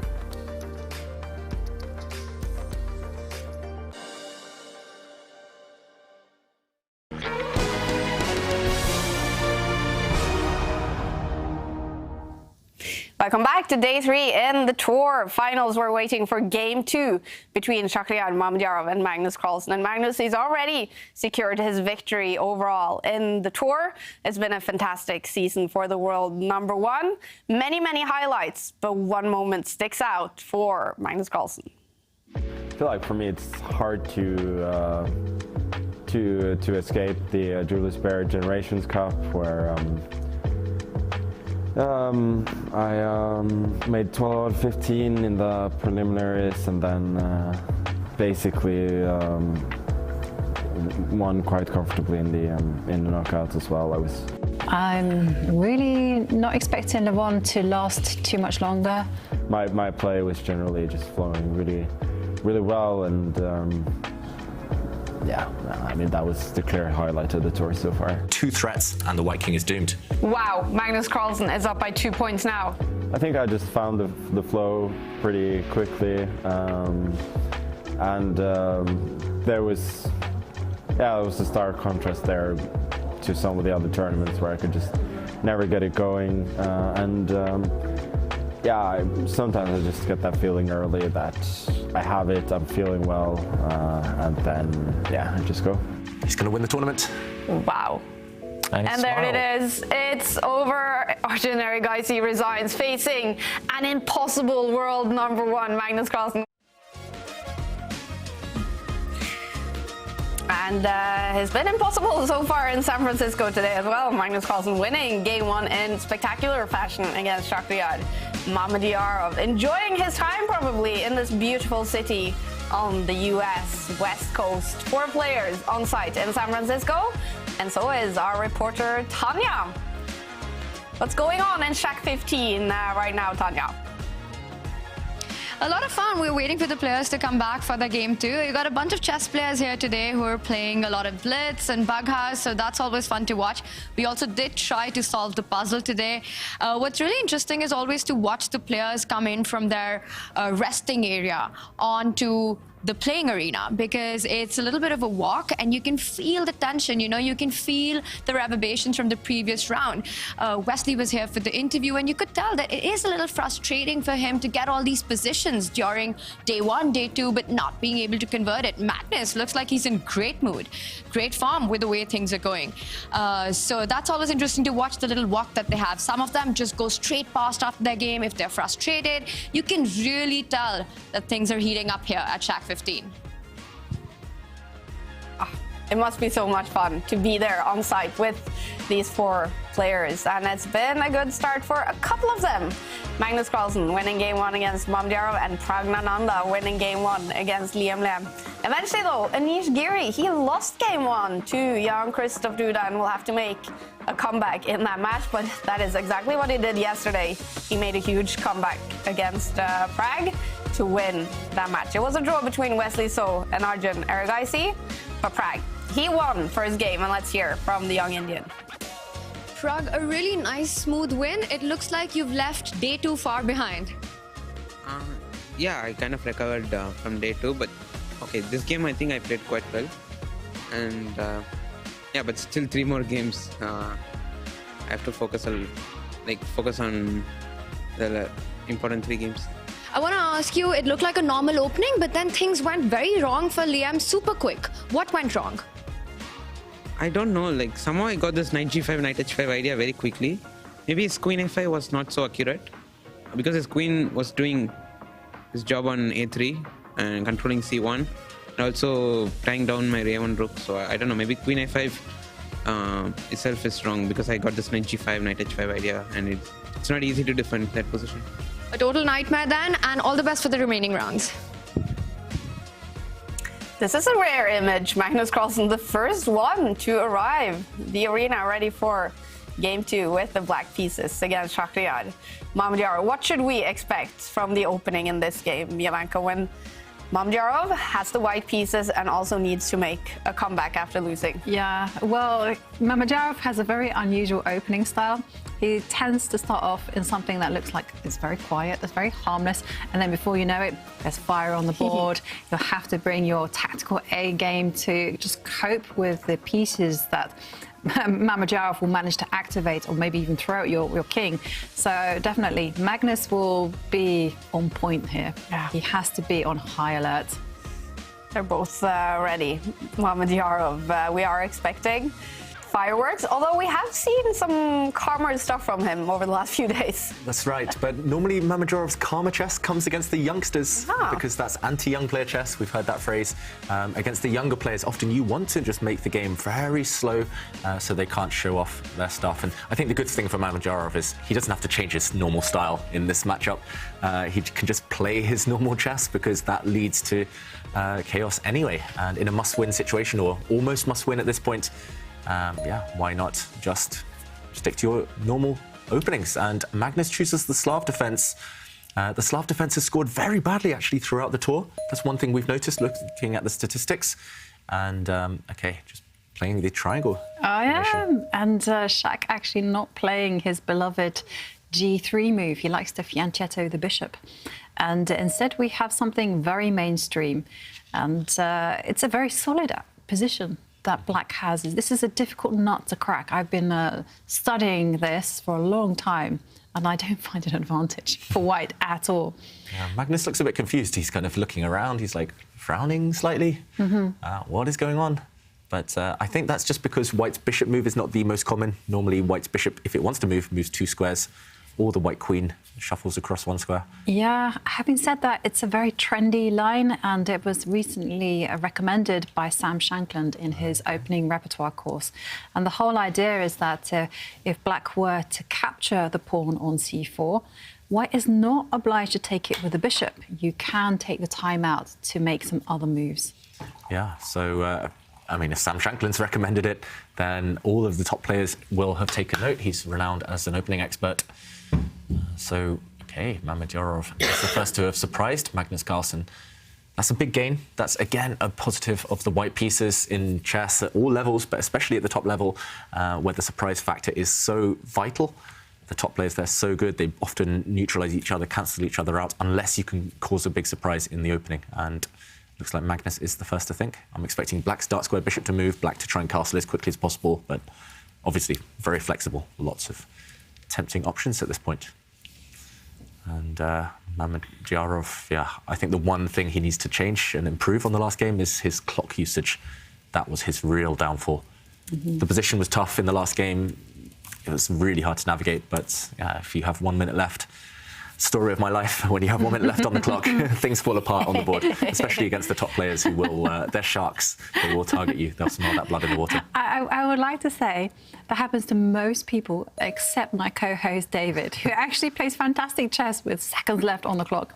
I'm getting older, it's harder to well, manage. A little birdie told me that in the Norwegian league, you left it with 1 second on the clock. That's, again, story of my life. Riding on the edge. And Magnus actually reacting in a slightly unconventional way. I mean, it's slightly unconventional because normally black is actually developing the dark square bishop. But this is all normal as long as the dark square bishop actually develops 2 squares forward. And Mamedyarov playing some very trendy ideas here, moving the A pawn forward. That's partly aimed at clamping down so black can't push any pawns on that left flank, but also, if given the time, there is the opportunity maybe to push the white A pawn even further. There is a clear target, black's light squared bishop. If that white A pawn steps once and then again, that black bishop will be kicked home. And white is ahead in development, remember. White is the first to have castled. So Magnus may be facing some early questions. Black is still rock solid, though. And I don't know if I should confess this, but I once had a conversation with Magnus on a train, and I was like, oh, my openings are so bad. I have nothing against 1d4. And he was like, just wing it, just play this setup and just freestyle. And he was like, oh, you can't really go that wrong. So he's actually putting his money where his mouth is, and he's following his own advice, playing this opening setup as black. Yeah, I kind of, again, I would nearly agree with that statement. I would say you can't nearly go wrong, but you have to have an answer to the breakthrough, the white's breakthrough, which would be e3, e4. If you have an answer to that, then you're good. Yeah. And there you see Magnus actually didn't develop his bishop 2 squares forward. He went all the way to b4. And the whole idea is that, yes, it kind of takes advantage of a great square that's now become available, but also it prevents white from breaking out in the center with his desired e3, e4 break. Yeah, maybe we can show this pawn break, because that will be a theme, quite likely, of the upcoming middle game. So here, black has just planted his bishop on a nice outpost. If he'd chosen maybe a more logical square or a more traditional square, at least one of these two, as you mentioned, Jovanka, then white may, for example, move the queen, black may castle. And now this is the key break, opening up the center, opening up this bishop to come to a very active square. And if we do, for example, see a bunch of exchanges in the middle of the board, then you can actually reach this pawn structure from a lot of different openings. But white is supposed to have a small advantage, because these two control a lot of space. Black is a bit cramped. Black is solid, but yeah, it's harder to break out. So by planting his bishop on this square, as he has done Magnus, he's made it incredibly difficult for white to play that e4 break that you mentioned, Jovanka. So, OK, Mamedyarov knows that if he ever tries to push this pawn, the knight might be captured. So he gives it some extra protection. Black's bishop undefended as well, so you've got to watch out for some tactics along this diagonal. If the bishop is no longer defended, yeah, I mean, I would be tempted to just move my queen now to protect it, for example. Yeah, that would be a good advice as well, because otherwise, like you hinted, that knight takes pawn is in the air. Yeah, knight takes pawn. The whole idea is, yes, you give up your knight, but if it's captured, then black's bishop will fall. And another key detail is that if the black bishop captures white's bishop, this knight is in time to save itself with an in-between move, a check, first of all. And when the knight is captured, white regains the bishop and has won a pawn in the process. But Magnus, OK, he's continuing to surprise me, at least. Every single move in this position, he simply captured a pawn. And after it was recaptured, he castled. He's getting ready to break out temporarily. White has more space in the center. White has a small advantage there. But no time, again, to push, because if you push, then the knight will be captured and the pawn in the middle will no longer be supported. Wow, this is, I'm learning, I must say. This is something I've never really seen before, what Magnus is doing. And it looks like he's got a very healthy position. If white can't push in the center, for example, if white has to move, then black breaks. This bishop suddenly is a free piece. It's looking down at a great diagonal. Yeah, that's the kind of MVP in these positions. If you get that bishop liberated, it's the most amazing thing in the world. In return, white can't really stop that pawn break, so they have to take precautions. They have to actually just prepare for this opening and move the queen to the center, move the rooks to the center, and start asking black, what are you going to do about your queen? Where are you going to where are you going to place her, is what I wanted to say. Yeah. And still, very tense battle. I have to say, I don't think black is like 100% equal. I think white still has like something that we call a niggle. But it's very, very slight, and it could just evaporate within the next few moves. That's the thing. For example, if we do see the white rook move across, OK, he has chosen this queen move, but I'm assuming Magnus will break out by pushing his pawn. There we go. We have just seen that. For example, a situation like this, if we do see a trade of pawns in the center, it's almost symmetrical now in terms of structure. And that's where it could evaporate, as you mentioned, Jovanka. Things could disappear. If all the pieces get traded off, no way to create any pawn breaks. And it's just very balanced. So I'm expecting Magnus maybe not to rush. Magnus is known for liking to keep the tension. And I'm expecting him maybe just to move his queen out the way. Again, that would be very logical. Almost playing copycat, doing what white did a few moves ago. You never want a queen opposite a rook. So, yeah, you want to move her to safety. Yeah, very tense. Despite the fact that there's still some life left in the position, I do feel that Magnus, he's survived the worst. And it's not necessarily a Mamedyarov type of position. Black's king is super safe. And Mamedyarov, he's always trained his eye to look at the opponent's king. He'll be a bit frustrated with the outcome of this opening. No direct attack. No direct attack, but still, very interesting position brewing. And whilst Magnus is thinking about what to play, well, we do have an appreciation tweet from Han Solo, who actually earlier on played Magnus because he was the first winner of the NFT. And he says, every chess fan's wildest dreams. Thank you, Champs Chess Tour, for making this happen. Keep building, and I hope to see you guys again in Singapore for a rematch. Oh, that would be so cool. That would be very cool. A tournament in Singapore. I know, and have it in the Bay Towers, I think it's called. Marina Bay Sands. Oh, Marina Bay Sands. I've actually been there. Have you? I stayed in that hotel one night. It was incredible. It's on my bucket list. I have a few places in Asia that I would love to go, and Singapore is one of them. And whilst the players are also still thinking, we do have a picture of hang on, let me just get the name, EMGE Mikolai trying to solve the puzzle. Oh, I want to see that. And he says, I've got this one. He's not going to post the answer, but again, he's going to repeat David's advice. It's way how you should try to solve it. You got to think outside the box. I see a lot of people suggesting checks, but you don't necessarily have to capture a piece. That's a big hint. Okay. Keep those pictures coming as well. We want to see how you guys are working on this super duper hard puzzle, Mate in 2.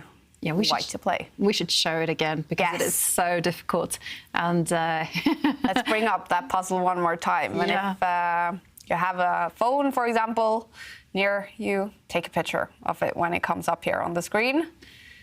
White to play, Mate in 2. It's such a difficult puzzle, but it's so much fun to sit together and try to solve it. Yeah, I see a lot of people just saying that they spent 25 minutes trying to solve it. They abandoned their quantum physics assignment. Okay, we have some smart people working on it. We do. And I can say they got that one right. We have a lot of people also confidently suggesting checks. And again, you have to think about all of Black's replies. Don't just go for the most obvious. And remember, Mate in 2, White to play, and it's a beautiful one. Yeah, you need some finesse, you need some sophistication. You can't just do it by brute force, unfortunately, in this puzzle. It's not the typical puzzle where it's like you give a check, follow up with an easy mate. This one, you need to be very, very sneaky. But yeah, well done to those of you who have solved it already at home without checking an engine. Is it difficult to create these puzzles as well? Do you have like people who are experts on, making crossword puzzles, also making chess puzzles? Yeah, we call them composers. So this is an endgame study. You compose the study and these various different types of compositions. There are specialized people. I mean, I was recently reading on Twitter that a fellow grandmaster from Poland, he entered the World Chess Problem Solving Championship. And, wow. He's won the title, I think, a few times, but even he struggles to solve some of these different types of positions. And often it takes hours, months, days just to come up with these ideas, and it can take just as long to solve them. But one of my friends, he actually was a world champion in solving problems, and I asked him, which one is easier, solving problems or actually playing chess? And I was surprised by his answer. He said, actually, solving problems is easier because he says, there is an answer. That's true. And once you've kind of figured out certain solving patterns, things become a lot more standard. But in chess, anything goes. You don't have any help. It's just you and your brain. Yeah, in chess, we're guessing half the time. We know that 5 or 6 different moves will probably lead to an equal position. We just have to pick one, and we have to try and plan accordingly. But yeah, in puzzles, at least, okay, it's White to play and Mate in 2. There is a win. It might take you 5 hours to solve, but eventually you'll get there. And yeah, I'm hoping it doesn't take the viewers at home that long, though. Keep studying those assignments. Don't let us distract you too much. Again, I do love the honesty of our audience. A few of them are going, oh, God bless the engines. And other ones like, oh, easy peasy with hands, stockfish. Well, if you're admitting to it. Yeah, as long as you admit to it, I think it's, wow. It's okay. It's okay. But it takes all the fun away. Don't use computers for this. Yeah, I mean, just have a go. Have a go at solving it. You know, involve all your friends, and it's a lot of fun. Yeah. And go to have a nap on it. This is also something that I once did. You know, I had like a 10-minute nap, and then I was like, this is the answer. And then I was like, okay. Best feeling, right? Yeah, it is a eureka moment when you solve a puzzle. When you play a good game as well, you feel on top of the world. Yeah, and meanwhile, Mamedyarov, he's playing very ambitiously. It wasn't his type of position, I said, but he's trying to make it his type of position, and he's pushed forward in the centre with a pawn. That requires some calculation. It is a temporary pawn sacrifice, but I don't think Magnus should get tempted. I don't think you should capture this pawn in the centre of the board. And let's show what Magnus is calculating right now. He's got 10 minutes. And, OK, I was going to say he might be calculating moves such as this one. First thing you look at, white has pushed this pawn forward in the middle. It is attacked twice, defended twice, but you can remove a defender. So you can capture the knight on c3. White will take back, and, for example, you could jump forward, win a pawn with the black knight, attacking this bishop as well. But the downside is that after an explosive knight takes pawn capture, blowing open the centre, remember this line that we talked about, the black queen vulnerable? Then pawn takes knight. This would be a deadly check. Suddenly the black king is hit, it has to run to the corner, and rook takes knight. White regains the material with interest. And here, white has won a pawn, but more importantly, attacking the queen, attacking the bishop, and attacking this pawn on g7. This would be deadly. So Magnus, he didn't get tempted to get greedy after the pawn push yet. Instead, he moved his knight into the centre. I was going to say, if you want to play it safe, you could also move your queen off that central line. But Magnus, perhaps worried about white stepping even further forward with his pawn. He's blockaded. And a couple of threats have appeared as well. Queen takes knight, for example, is one threat.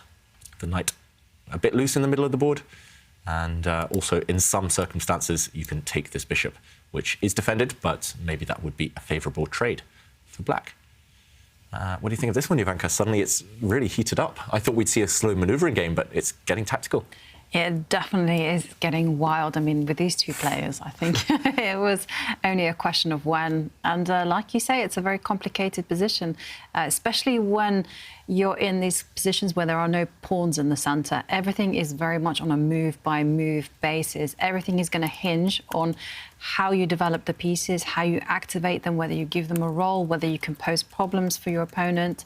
And at the minute, it is Magnus saying to Shaq, how are you going to defend your knight? How are you also going to preserve your light-squared bishop? Yeah. And I've got to admit, this is one weakness that I feel I have in my game when it's purely about piece play. When I prefer it when there's some pawn structure questions, when there's some pawn breaks to play for long term, when it's purely just, OK, I have to move my knight. Wow, OK, Mamedyarov gives up a piece, but there is a trap involved. I think this is OK. Wow, what a move that is, so creative. But yeah, when it's just about pieces, you have to just calculate, you have to work out every single option. We have to jump back in because... Is it OK? This move made us both lean forward in shock. We were talking about how this knight is attacked. You have to defend it, have to move it. Mamedyarov said, no, I don't care. I'm just going to retreat my bishop. And Magnus doesn't take the bait. He moves his queen away. If the queen had come to capture this white knight, then the white bishop just moves and the queen is trapped in the centre of the board. Yeah. Wow, this is really beautiful. I mean, it looks like the queen should have some escape route, but no, she's attacked twice as well, a double attack. And there's no way out for her. Every square she wants to run to is covered by one of white's minor pieces. So, yeah, what a trap that is. Not obvious at all. It did cost Mamedyarov a couple of minutes, though, retreating to the square with his bishop. And Magnus said, OK, I know you spent a couple of minutes playing this really clever trick. I'm not going to fall into it. I'm going to move my queen to safety. And this has, however, given Mamedyarov time to push his pawn. So now this wall of pawns blocks out the effect of black's light-squared bishop. This is quite a nice formation against this piece. And just before there was any problem with the white knight, Mamedyarov has blocked and plugged this diagonal with white's bishop. It's still a bit loose, I've got to say, for Mamedyarov, but if he can solve the issue of his knight, the tension, at least along this diagonal, then white should have a small advantage due to a superior pawn structure. Yeah, but there's a lot of tension with that knight, and it does feel like Magnus has a sacrifice brewing. Which sacrifice would that be? Yeah, I can't see it just yet, but I'm thinking of jumping with the knight to some strange square, but it doesn't quite work, yeah, it doesn't unfortunately. Quite work. Yeah, maybe, I mean, Mamedyarov with this last move, he's getting ready to double up his 2 rooks. He's going to put them both on the d-file. Maybe Magnus should play copycat. Maybe he should do the same. For example, the black rook in the corner is the only piece that's not really joining the action yet, but you can move your rook up the board and maximum tension here. I mean, look at all the rooks pinned against this knight, all the other rooks, all of White's rooks, just tied down defending this knight. I mean, I would, if I were that knight, I would want to run away, hop away as soon as possible, because it's just so uncomfortable, this central tension. I really like that plan. I think that's like the one that you play without thinking. Is it possible to also take use of the dark squares and move the knight to the edge of the board with the idea of hopping in to the f4 square? Yeah, maybe hopping in here later. For example, if White plays too slowly, if White moves the king, you could, maybe not right now, but let's say White, I don't know, moves the bishop. Now you could hop into this square, because after bishop takes knight, the White knight would no longer be defended. So this would be one clever idea, potentially. That looks very tempting as well. That would be maybe a Magnus way of doing it, but first he improves his remaining pieces. I'm just laughing because computer's like, top suggestion, move the rook, closely followed by second suggestion of moving the knight to the edge of the board. Yeah. So we're both right. Just a matter of taste. Exactly. And that's the thing in these middle games. It's still maximum tension, all the pieces on the board, and it is a matter of taste. This is where the players can kind of put their real stamp on the game. And Magnus is trying to put a stamp on by playing positionally, improving all his pieces. Mamedyarov is still unable, so far, to get that activity that he's really craving right now, especially down in the match. Yeah, it's all about the d-file, all about this central file with the rooks lined up against each other, staring off. And yeah, the clock times, at least this time, Mamedyarov, he's not too far behind, unlike game 1. Yeah. So he'll be happier. But yeah, all to play for. Bar slightly over to Magnus Carlsen's side. He is up by 1 point after winning game 4. In the other games, I think actually bar is, well, it shifted now in the game between Arjun Erigaisi and Wesley So. Roughly in the middle, maybe slightly over to Wesley So's side. In the middle between Giri and Duda, it was Duda who won the first game there. And it is definitely over to Prag's side in game 2 against Liam Le. So maybe Prag, just like yesterday, is winning the first 2 games. But yesterday it collapsed for him. He did lose the match eventually, even if he won the first 2 games. Is it? We do have 4 players on site in San Francisco, in the US. And Tanya is also there together with, I mean, there's a bunch of guests there every day, Tanya. And who's in San Francisco with you right now? Kaja, I've got a player with me, a very special player. She's somebody who is the youngest in the world to ever beat a grandmaster. She did that when she was just 10 years old. Not just that, she's one of the top junior players in the country. It's Carissa. Carissa, welcome. Hi, thanks for having me. We're so excited to have you here with us, and we see you're here with a bunch of friends. I want to ask you that, Carissa, there's Abhimanyu Mishra, the youngest grandmaster from here. You're a player who beat a grandmaster when you were all of 10. The chess fever is on in the United States. Oh yeah, for sure. I feel like it's kind of a result of Queen's Gambit, but that's already been said a ton of times, so. You mentioned Queen's Gambit, but you also think that over the last couple of years with streaming and just becoming this e-sport, that's helped as well? Oh yeah, for sure. I wouldn't say I followed along super closely with Chess Online, so I can't say too much on that. But I would say like esports, like the Champions Chess Tour, everything like that has been doing a lot for chess, so. Have you been following the tour closely?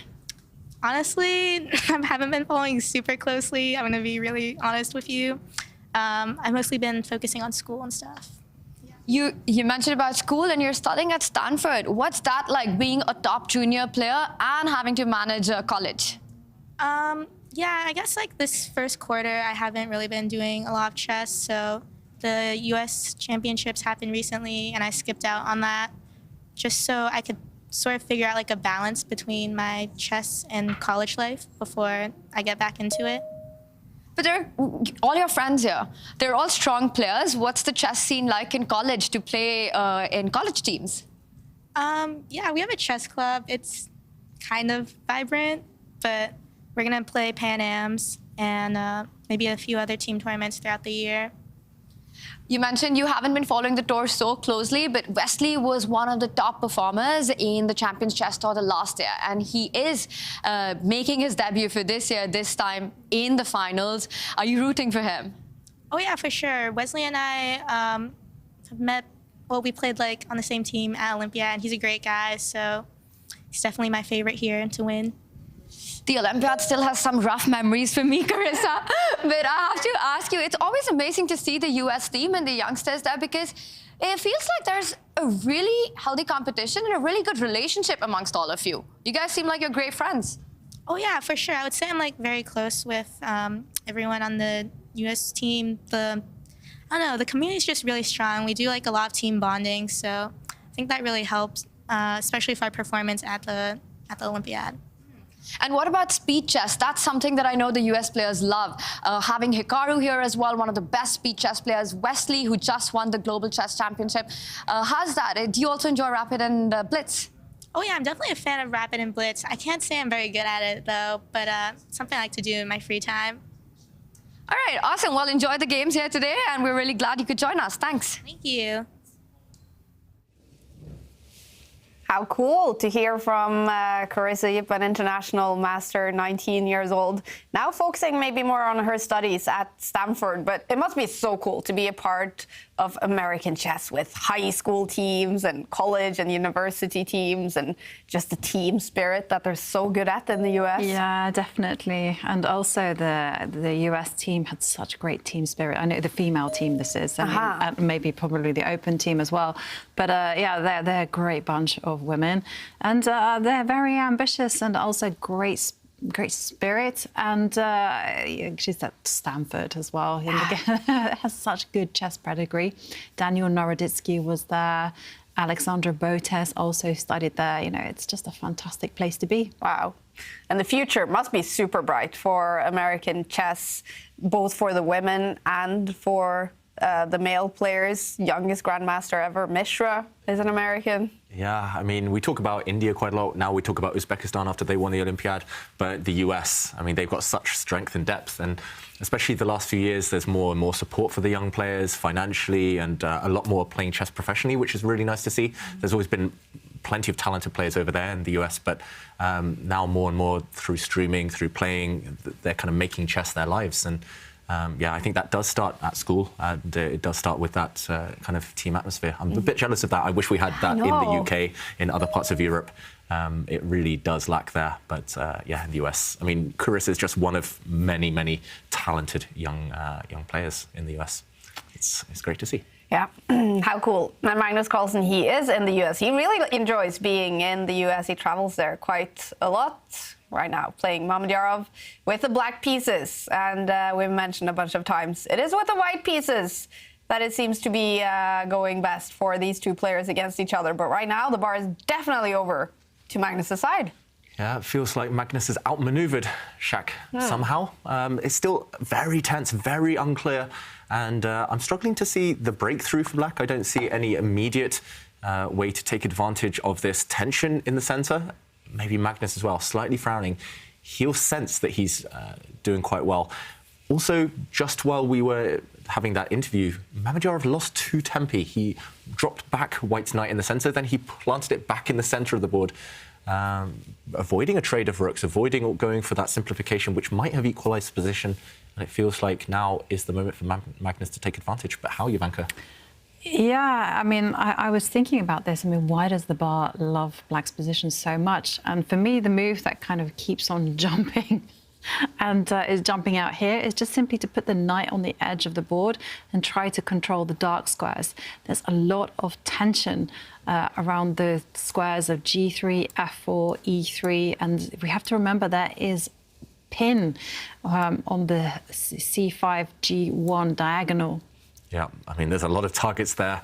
Black's bishop could get greedy at some point, start munching on all those pieces.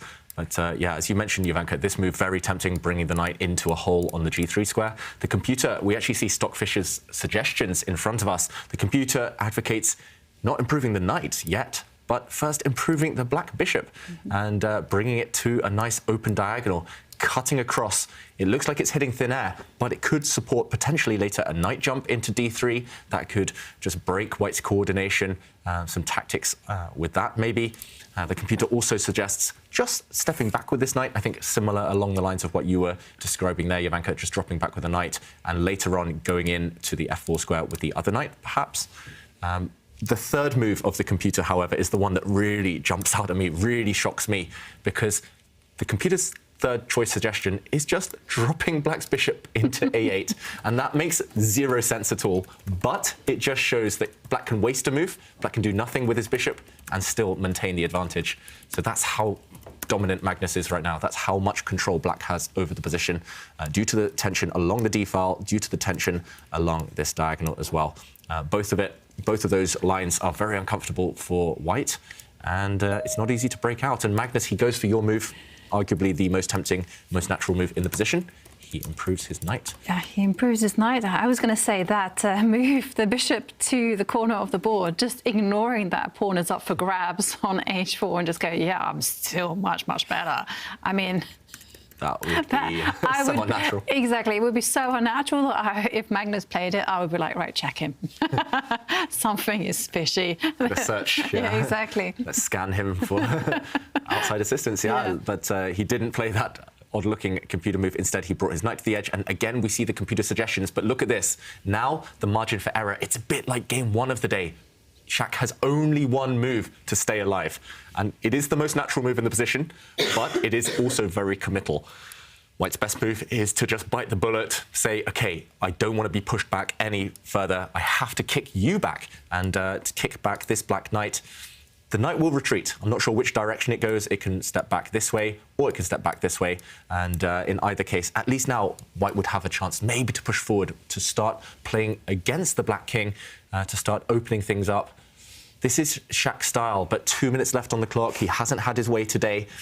It does look weakening. So will he hesitate? Will he miss the moment to push this f-pawn forward? Everything else, as we see, for example, bringing white's knight to this nice outpost, shuffling white's king into the corner, that would be bad. That would be very strong for black. And, OK, Shak does find it, and Magnus doesn't even hesitate between this choice. He drops back to undermine white's stronghold in the centre. It's looking good for black, but Mamedyarov did find the best defence. And now he has a variety of moves. It's all about this knight in the centre. He has to move it, and the computer reflects that. Either you drop back this way, maybe a bit unnatural, looks like you're going the wrong direction away from your king, or the other top two moves, maybe the most natural, capturing a set of knights, trading pieces off the board, or stepping back towards the white king with the knight. What do you think he'll play, Jovanka? I think he's actually going to retreat the knight, this last move, moving it to f3, attacking a pawn, because I have to say the position, despite all appearances, I think it's still incredibly unpleasant for white. I mean, even if you trade off all the pieces, black's pieces are just so great. I mean, they has pressure on the dark squares. The f4 pawn is weak. And to me, this is a fantastic position. I would be very positive about winning it if I were playing on the dark side. But then again... On the dark side. On the dark side, yeah, I know. No Jedi here. No.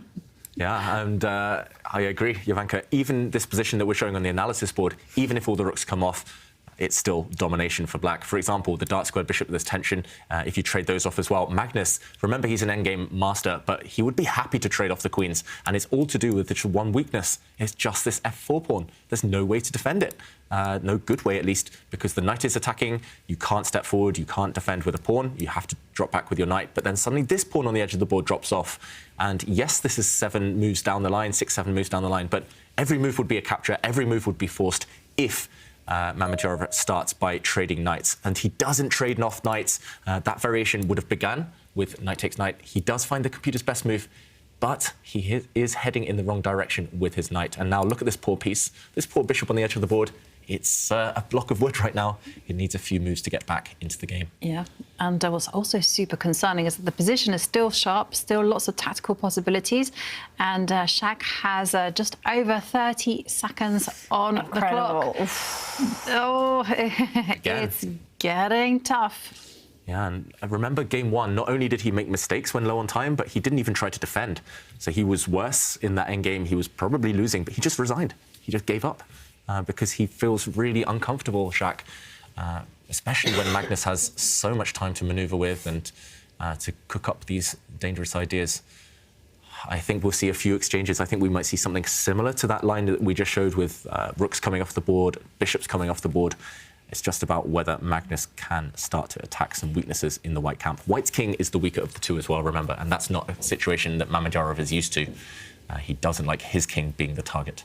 Struggling today, Mamedyarov, but what can you say about Magnus Carlsen today? Is this just him really on fire? So far, so good for Magnus. Yeah, it feels like day one, he won against Wesley So, but it was a bit shaky. Day two, he controlled things against Erigaisi, 1 or 2 small slips, but today, no mistakes so far from Magnus. Not even a small inaccuracy yet. He's outplayed Mamedyarov with black. No mean feat, no easy achievement. It just seems to me like it's a very smart opening choice. He seems to have gauged how Mamedyarov plays. He seems to have understood the weaknesses and the strengths, and he's just chosen very good openings. Mm-hmm. One set of rooks have left the board. I'm expecting a second set to also disappear in the next move or two. Me too. I'm also expecting a black knight to spring forward to the b4 square. It's very difficult to come up with an attacking plan for Mamedyarov. I mean, there is one hope, and that is the queen is attacking the b6 pawn. Yeah, White's queen does have some targets.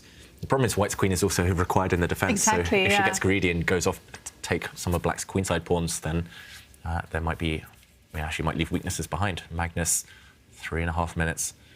Yeah, I think taking a set of rooks off would make sense. Black's knight, as you mentioned, both the black knights have nice outposts to come into and sit on. And if you look at the dark squares, actually, a lot of Black's pawns, especially on the wings, they're on dark squares, and White has no control over the squares they cover. White's light squared bishop is far from happy, and the dark squared bishops have disappeared. So on the dark squares, Black, I think that's where he wants to make his invasion. And yeah, okay, Mamedyarov waiting for Magnus's move. What do you think? Yeah, I was just thinking, ironically enough, some of the best moves in the position would be actually retreating White's pawns. You know, step back with the A pawn, step back with the F pawn. Yeah. Then the position would actually be completely level. Especially the White F pawn. You want it back on F2, protecting White's king. Yeah, I agree, actually. If anyone, White would be better if White's pawns could retreat somehow, but pawns can never retreat. And, OK, Black's queen slides across. So, dual-purpose move. Firstly, Black defends all the pawns over there on the left flank, but also look at that F4 pawn, Black on the diagonal, Black's queen, adding pressure. That's a nice sneaky move as well, especially when your opponent's in time trouble. You want to set little traps, little threats, and the more you create threats move by move, the more likely it is that they will walk into something nasty. And, OK, Mamedyarov, now this is true Mamedyarov. He's trying, rather than defend passively, which a lot of us would have done, he's trying to open up lines, and indirectly, if there's a trade of pawns on this F5 square, White's light squared bishop, suddenly it's on the same diagonal as Black's king. It might open up. It's a great move. It's asking Magnus a question. How is he going to defend it? And he does actually trade off pawns. Perhaps he was forced, but it does feel like this is playing into Mamedyarov's plans. Yeah, White's knight, for example, has access to this beautiful outpost on d5. I don't think you want to jump in right now. I'm not sure whether you can. Maybe you just have to take the time out to go and recapture a pawn. Shaq is down to 13 seconds. That might be the key factor in the position. Why is he not capturing the pawn? Is he afraid of... OK, finally, he plays it. 19 seconds left on the clock. I expected it to be instantaneous. Yeah. What could he have been thinking about? Yeah, I think he's just not in the flow yet. Mamedyarov today, he's just started a bit tentatively, just negatively, just too slow, not trusting his instincts. He should trust his instincts. He's beaten Magnus a few times this season already. He is capable. Yeah, that's the type of move. It's automatic. You play it in 1 second. You build that time up for later. But it took him a while. And Magnus now, I'm expecting maybe that trade of rooks finally to happen. That tension is almost unbearable now. And also Black's knight to jump away from blocking Black's bishop on that left flank. Yeah. Just improve the Black Knights. I think that's the key. That is definitely the key. I mean, something that I would be attracted to is actually springing that knight to the b4 square, just liberating the light squared bishop, and then putting pressure on White's g2 pawn. Yeah, let's just quickly show this. Black has a variety of very tempting moves, and the most natural, I agree, Jovanka, is probably the strongest as well, bringing the knight, targeting this bishop, and more importantly, opening up this diagonal. And, I mean, you're forcing this bishop back to a terrible square, back on b1. And, OK, he does eventually play that. And Mamedyarov, he just has to move quickly. Nearly under 10 seconds. You just have to retreat your bishop. It's a bad piece. It's an automatic. There's no other option, really. You have to play it sooner or later. 4 seconds from Mamedyarov. 3 seconds. He trades rooks first. That's fine. And then he drops back his bishop. OK, but I don't know if that trade of rooks was the right moment. It feels like the other black knight is going to come in. Once the black knight comes in, suddenly the white king is almost caught in a mating net. If the black queen ever creeps in on the first rank, that's going to be checkmate. It can't right now. d1 is covered by the white knight, but if the black queen can ever break through onto this line, game over. So, OK, Magnus does come in with the black knight. Mamedyarov has to play for tricks. Black's pieces are so impressive, all on outposts. Can he hold the fort with 10 seconds, Mamedyarov? We're going to keep asking ourselves that question. He's trying to counterattack. Wow, pushing his pawn forward. This pawn is poisoned. If the black queen takes this pawn, then the white queen gets to the 8th rank, and actually the black king is trapped. OK, that's a clever move. It is a clever move, but at the same time, it feels like a very committal move, because after pawn takes pawn, white is going to have to throw some action.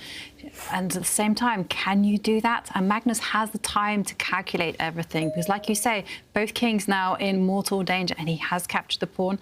And I guess maybe Shaka's in his element, actually. Yeah. He knows it's not about moving the queen to the right side, it's actually about introducing all the pieces to the attack, and he centralizes the knight. Yeah, at least for Shak, he has, for the first time in the game, a target, and that is the black king. So yes, he's gone down a pawn, but black's doubled f-pawns don't make a great impression, and the black king is a bit more airy than it was earlier in the game. So yeah, despite the fact that he's a pawn down, I think this was the only chance for him.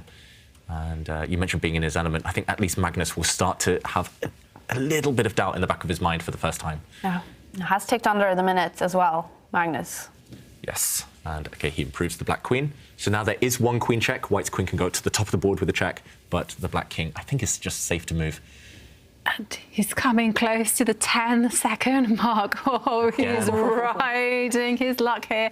I mean, the big question for Shak is how is he going to stop the black king from finding safety? And he just throws his knight forward. This knight could be traded off. Yeah. Black's knight can just go back and recapture. Is Magnus maybe just going to switch from trying to go for the white king? Is he going to switch to an endgame now? Because he is a pawn up, remember? For sure. Yeah, I think that's just maybe the safer strategy against Mamedyarov. Before things start to turn too much in white's favour, get rid of this white knight. Knights on f5 should not be allowed to survive. So, OK, a knight trade. And Magnus saying, let's get the queens off. Shak saying, no, you're a pawn up. I can't allow that.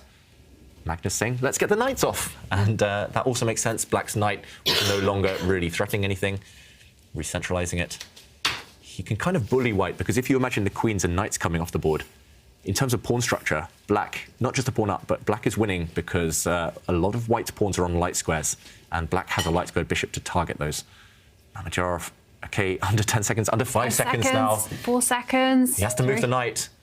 He trades off. He does trade off the pieces, but his position starts becoming very, very shaky. I mean, he can barely move. Yeah. His queen is forced to defend the e1 square. This is why he retreats the bishop. But this is Magnus's type of position. All he has to do is think about defending the h4 pawn. And if he doesn't need to do that, then he can just step forward with the king. Yeah. If Magnus can get the queens off as well, the endgame is completely winning for black. Just the extra pawn will count. And yeah, that perfect coordination of black's pawns on dark squares, white's pawns on light squares, it suits the black bishop more than its counterpart. I'm expecting Magnus, yeah, just to move the queen, maybe defend a pawn. He can maybe offer a queen exchange as well. I think this is what Magnus is calculating, the black queen coming to the g3 square, trying to force the queens off the board. That's either very good, or it might lead to an endgame that Shak can hold. So Magnus, he has to work that out. Now Magnus down to 15 seconds. Suddenly it's a race against time. He's now down to 10 seconds. I predict that he's simply going to defend the pawn, keep it simple. And no, he retreats his bishop. OK, stepping back with his bishop. I don't know if Mamedyarov can get greedy now. Maybe he can. White's queen had a choice. Maybe it could have gone to capture a pawn, but Mamedyarov just defends everything. And again, Magnus, He has to try and get the queens off, I feel. That must be what Black's best winning bet. Before White's queen gets active, 5 seconds again for the world number 1, and now he goes for the queen exchange. Mamedyarov, maybe he has to allow it. If you don't go for the queen exchange, then, OK, this is a problem. Black's queen is getting greedy, grabbing some pawns. And, well, now is the time for the white queen to get greedy and grab a pawn and check on the board. Oh. King goes to the corner. But there's queen takes pawn. Yeah, Black's queen can just take White's pawn on the h3 square. The pawn on g2 is pinned. Magnus can win a pawn for free. He doesn't spot it. He could have repeated the position and won a pawn in the process. Mutual blindness there. It's still winning for Black. It's still good for Black because he has 2 passed pawns on the queen side, but he could have ended the game there and then. Whoa. OK, this is nerves now from both players, and understandably, it's been a really, really dramatic topsy-turvy game. And Magnus now, his bishop's under attack from the white queen on the 4th rank. The black bishop steps back 1 square, allowing some checks. That is, yeah, playing with fire slightly. White's only chance to save this game is to give some checks, surely. Yeah, and here they come. And now there's another check. King has to hide, probably in the middle of the board, actually. OK. He can repeat the position a few times first. That's what he's doing, Magnus, and now he goes to the middle. Good strategy.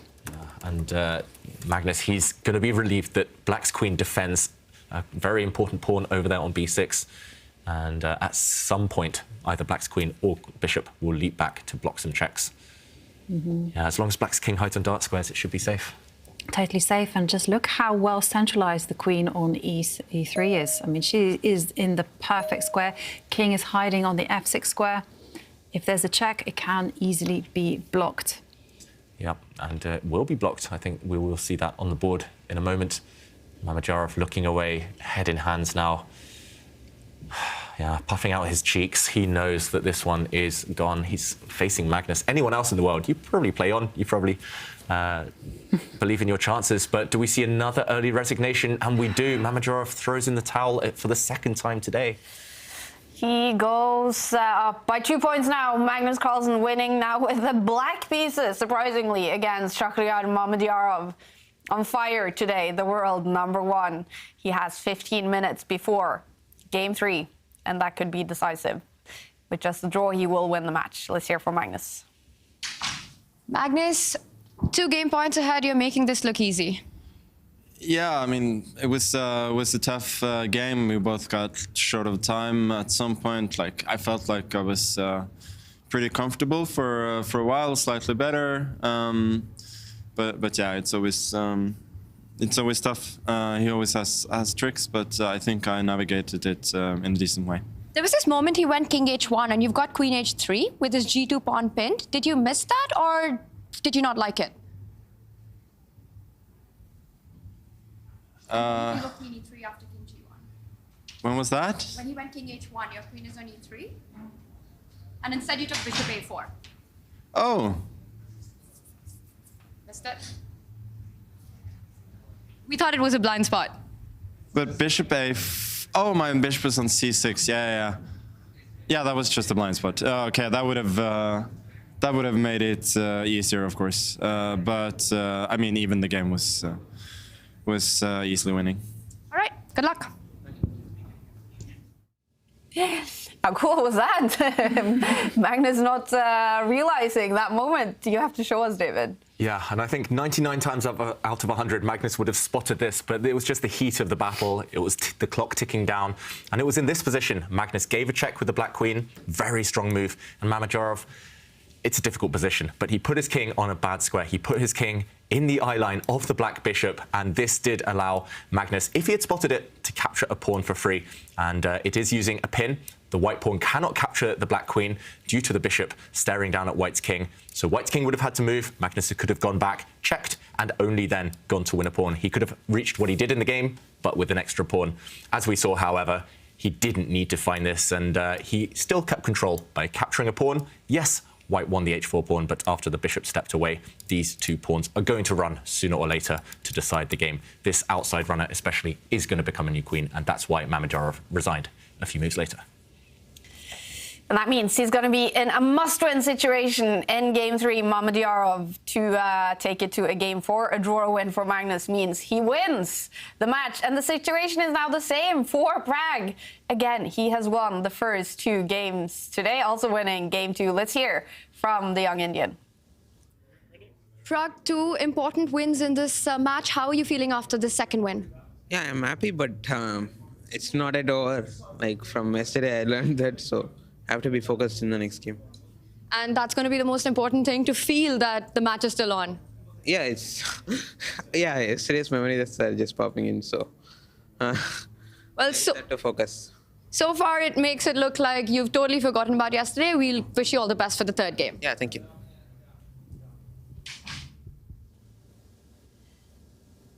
So 2 matches can definitely be now decided in Game 3s. Prag up by 2 points and Magnus Carlsen up by 2 points. Wesley So still playing Game 2 against Arjun Erigaisi. He was winning the first one, but it ended in a draw. Wesley So, but again, the bar is over to his side. Is he winning this game? It looks very likely that Wesley's going to win this game as well.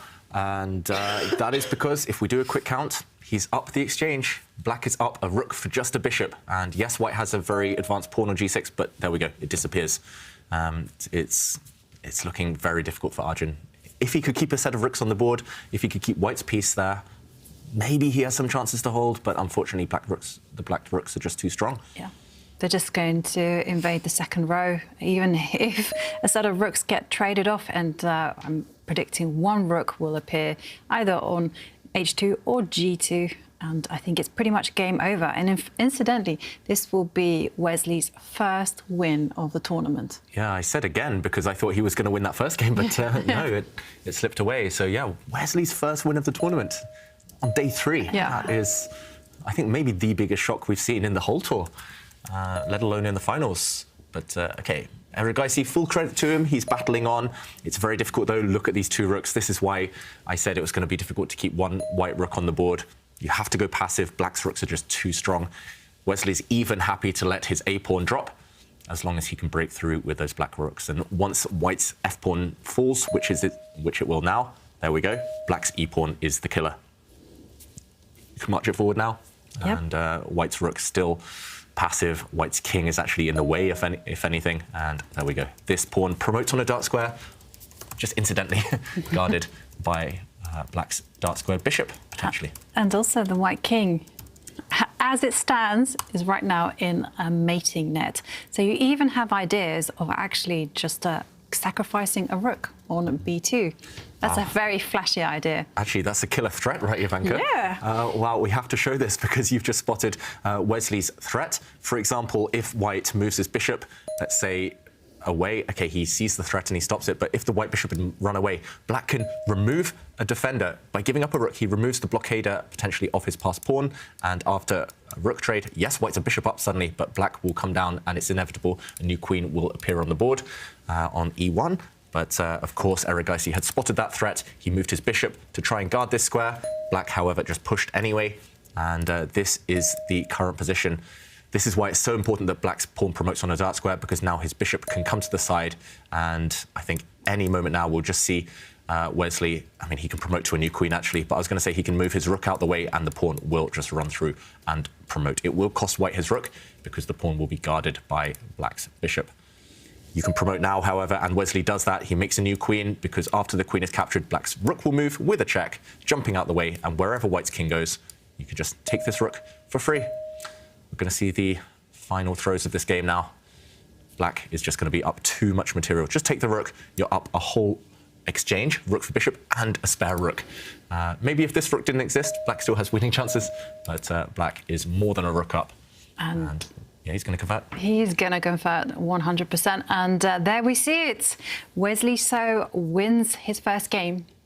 Finally, for Wesley So, will this mean that he starts winning a bunch of games? He takes the lead in the match against Arjun Erigaisi. Wesley So, this is game 2, and he won it. As always, checking all the other games, Wesley So. This guy just loves chess. Always wants to check the positions. He will now have 10 minutes to get ready for game 3. He can decide the match, actually, if he also wins game 3. And let's see if he stops for a comment after this great win. Wesley So playing in San Francisco.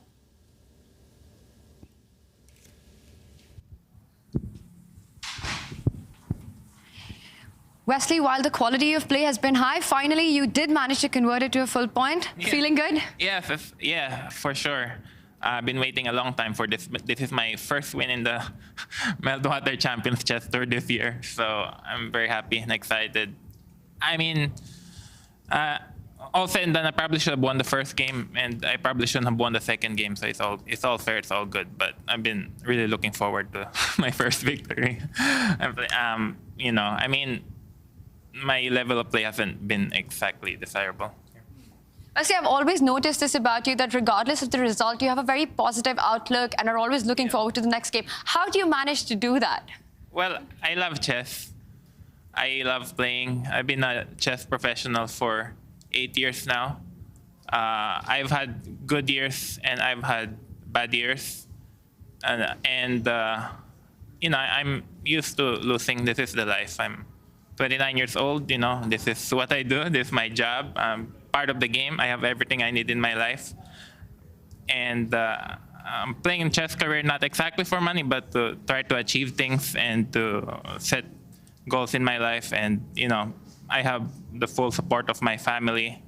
And, yeah, I've been in this world for a long time. You know, chess world is small. I have friends. You know, it's nice to meet people like you and the traveling. That's why I like playing over the board, because I can see my opponent and I can see people. It's more fun than playing in your pajamas at home. But I still have goals to accomplish, you know, like trying to increase my classical rating. But in general, I'm, you know, pretty happy with my life, pretty content. Wesley, you're way too humble and modest. You're coming from a big win in CGC as well, so you're very... Needed, yeah. Yeah, that was much needed, totally unexpected. And you know, sometimes I win, sometimes I lose, but I like working hard on my chess. You know, in between tournaments, I can put some hours when I want to. We love seeing you in action. Thank you and good luck. Thank you. Thank you, Wesley.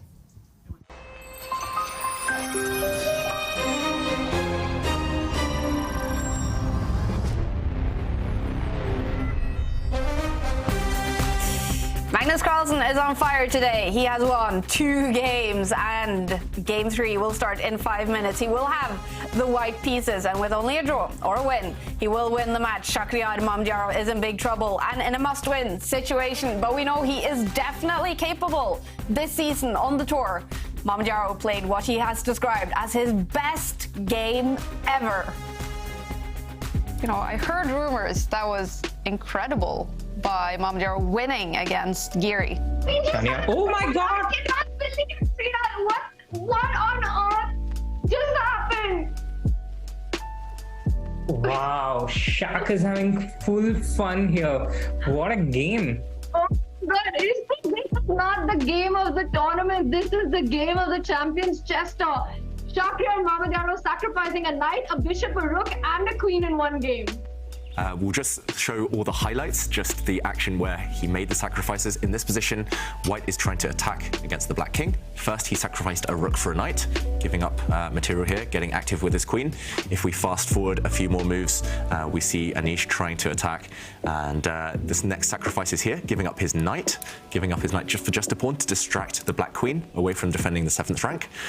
Next, he sacrificed his bishop, giving up his bishop for a pawn, and okay, there is a pin, so this is just a temporary sacrifice, but the key detail was here, bringing his rook across and now giving a check with his pawn. I think this is what Anish Giri had missed, because when the king sidesteps, now White can give up his queen for the Black bishop. If the king had sidestepped the other way, this would have been checkmate, trapped in the corner, and by giving his queen up for the bishop, he simply ensures a new queen. And the final touch was this knight check, hitting the Black king. The king can't defend its rook any longer. If it steps forward, this is deadly, a rook check.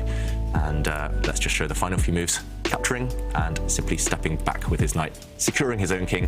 After all of those sacrifices, White's actually a pawn up, and next move, there's going to be a deadly check or two. What a game. Maybe one of my best game in my chess career, because it's really, I sacrificed first pawn, after that, no, rook, after again knight, bishop. I mean, after queen, after again pawn going to queen. I mean, every move it was very interesting.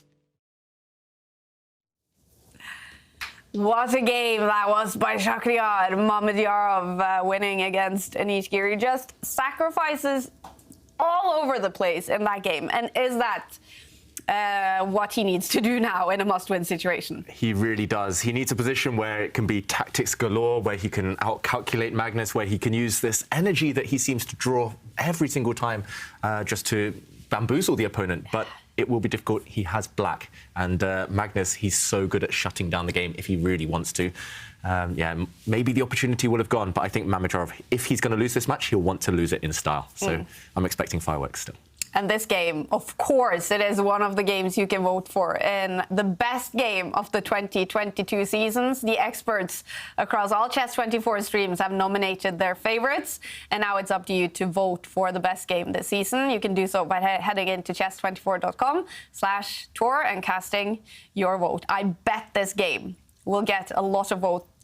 At 37 years old, he's had a long career, Mamedyarov, and still he says this is probably the best game of his career. And he needs to play a fantastic game now in Game 3 against Magnus Carlsen. The world #1 is sitting inside Shack 15, and he's been on fire today. He won Game 1 with the white pieces, then he won Game 2 with the black pieces, and he will have the white pieces. Also in Game 3, a draw or a win, and he wins his 3rd match in a row. Pragnananda as well. He's won both of the 2 first matches and can decide it in Game 3 against Liam Lea. Do you think he's going to have some nightmares about what happened yesterday? He won the first 2 games against Anish Prag and then lost the match eventually. Yeah, once bitten, twice shy. I think he will have learned his lessons there. I think he will definitely not repeat the same openings. And I also think that he's learned from yesterday's experience where he played a little bit negatively. He played some passive decisions. I think he's just going to go there fresh and just go, well, we're going to play for a win. Yeah. And how about Magnus Carlsen then? Super experienced, has been in this situation a bunch of times with the white pieces. What should we expect from him? So there's already 1 move on the board, and I think that gives us a clue. Magnus has gone back to his childhood favourite, 1e4. He's played this throughout his career, and in situations where he wants to draw, I'm recalling the final game of the 2016 World Championship against Karyakin. He forced a draw very quickly in the Berlin.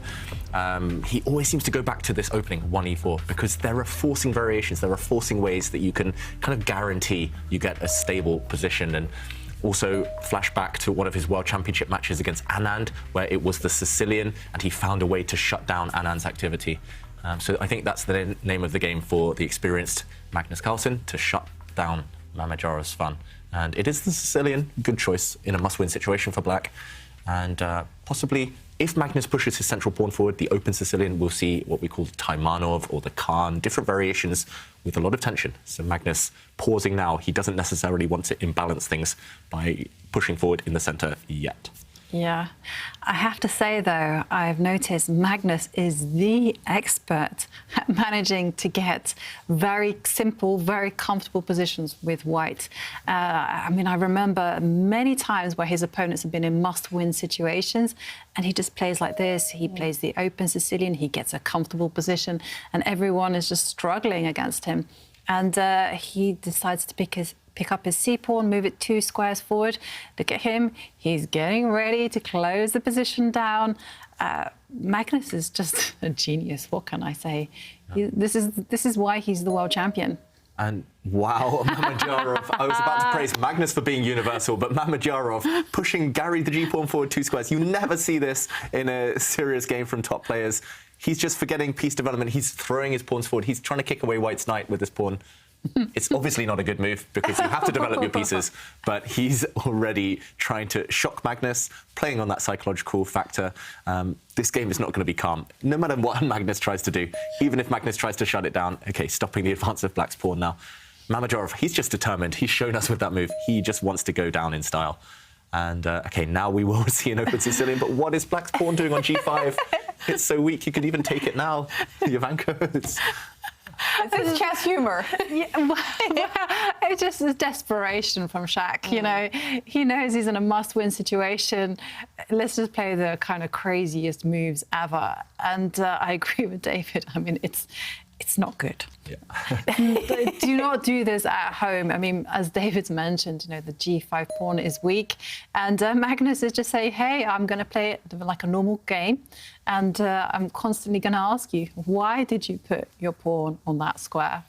Yeah, and let's just say Mamadjarov has never prepared this before, because if you study this position with a computer, you see it's pretty much lost already for black, as we see on the evaluation bar. After 6 moves. After 6 moves. So he's freestyling. As you mentioned, that word desperation, Jovanka. Maybe it's not showing enough self-belief from Shaq that he has to freestyle like this. But we also have to commend him because he's entertaining us, showing us something we've never seen before. And it does remind me of a position or of a variation that I've seen many times from someone who passed away recently, Mike Basman, a very influential international master from the UK. And he used to like to start games with the creepy crawly opening, as we call it. One A6, one H6, just slowly edging forward on the sides of the board, creating weaknesses. And it just looks so ugly, it's so bad. But there are reasons you play it, and that's mostly psychological. The opponent wants to punish you, and therefore they get too carried away and they lose their objectivity. But Magnus, it's going to be hard to unsettle him. Yeah. And this is the downside of pushing your g-pawn too far forward. White is going to push and undermine your pawn structure. White's rook on the h-file about to get open. Yeah, and this is a direct consequence of Shaq's last move, which was probably an inaccuracy, because it allows White just to blast open the right side of the board. I mean, how is black going to maintain his pawns on there? He can't. He either has to trade or he has to trade. Yeah. There's nothing for it. Or he can move his knight, but that's not great either. Yeah, he does take this pawn, but even if Magnus doesn't go and capture this pawn with his rook right now, which, OK, he has just done, but even if he hadn't, black's pawn structure is ruined, it's wrecked. Can you imagine anywhere for the black king to be safe? I think you have to stay in the centre, because the black king is definitely not going to the right anymore. It's too open over there. White's rook is ready for an attack. You definitely can't go to the left side of the board. You've got too many pieces in the way. You can't castle on that side either. So black's king is an eternal... I mean, it's an eternal target for white. This reminded me of that song, Stuck in the Middle with You. That's it, Jokers to the right of me. Is that Sugar Babes? No. Stuck in the... No. Yeah, no, the one that goes Jokers to the right of me, something clowns to the left. I'm stuck in the middle with you. And it kind of, that king is just there, you know, what are black's pieces doing? Yeah, and meanwhile, I'm pretty sure Magnus is going to be happy to castle the queen side to the left. Castle long, as we say. The white queen at some point will step into the battle. And, yeah, I mean... She's going to go all the way to h5. Yeah, and, oh, actually, she doesn't even bother. Simple. Just keep it simple. And then white's king is getting ready to castle. The pawn is under fire. Yeah, I think Mamadjarov will last longer than 20 moves. I think it's a miracle if Mamadjarov lasts to move 20 in this game, I've got to say. Let's just show why black's position is so hopeless right now. It's just riddled with weaknesses.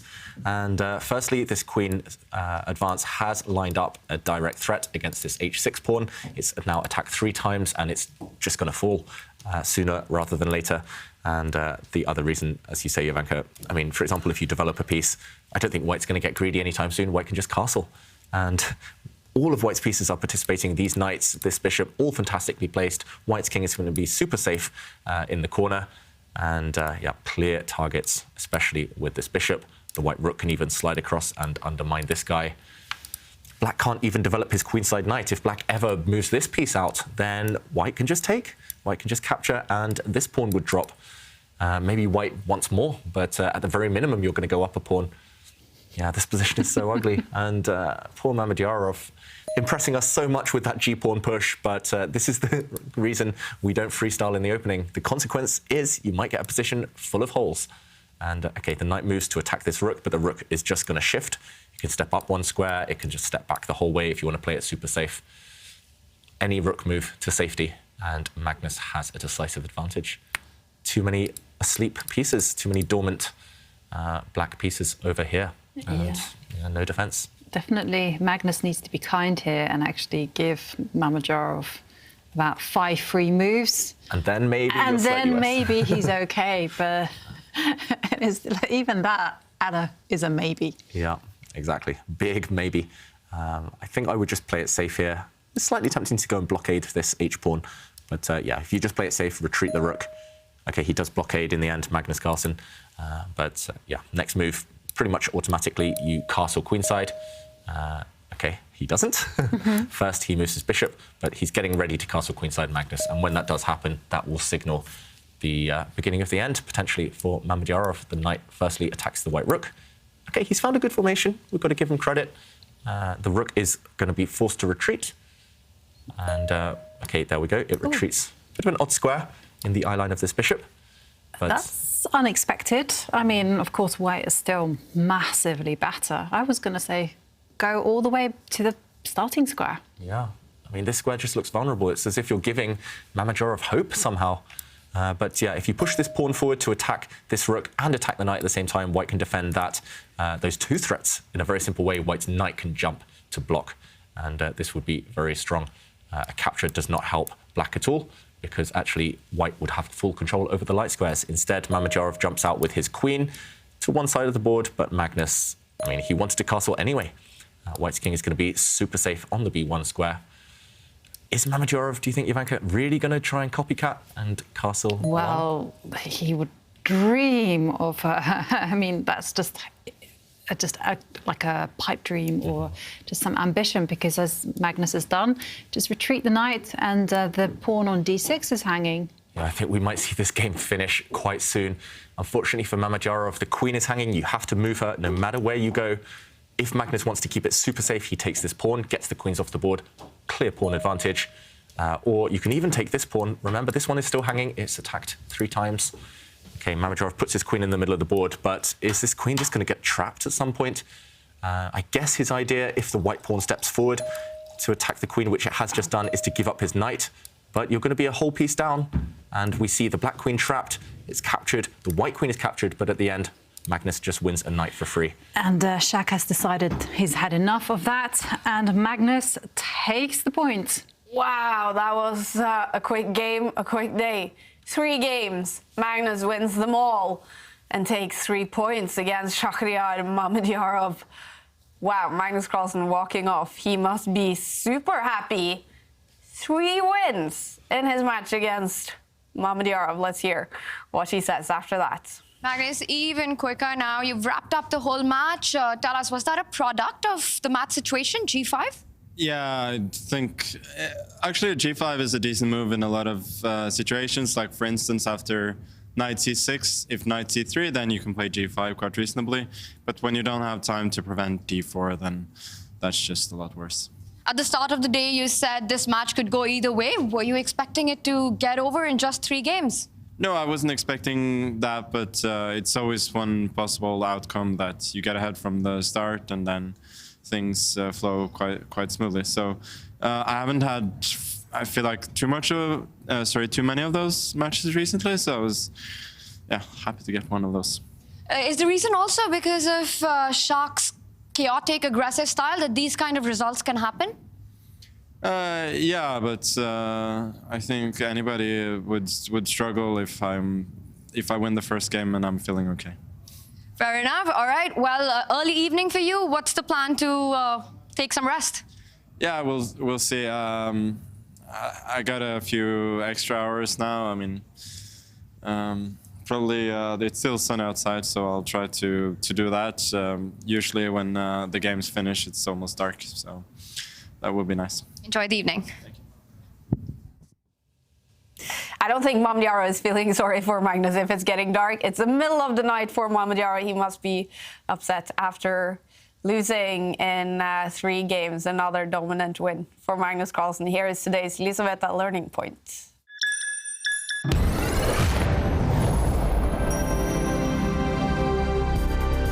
And today's learning point is about being careful choosing your moments when to be aggressive. It was a good day at the office for Magnus Carlsen. He already won the first 2 games. Shaq, as black, was in a must-win situation. But as we saw from Anish Giri yesterday, often when you need to win, the best idea is just to keep the tension, just keep the game going as long as possible, not to lash out and be too aggressive. But that's what Mamedyarov did here as black.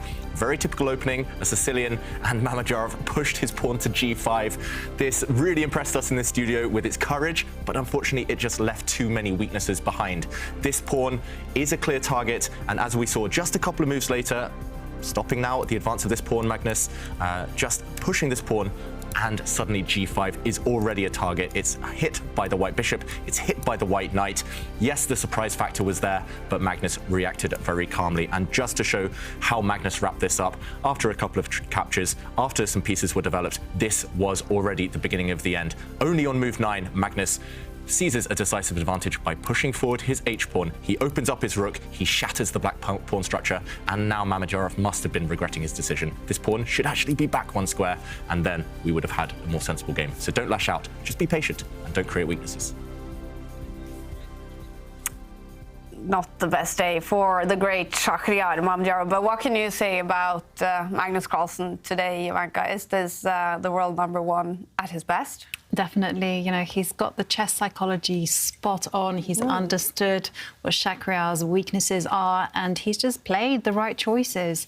And you saw just now, you know, when Shaq tried to be creative, he knew exactly what he had to do. And Magnus was very confident, and with good reason. He just keeps getting better and better.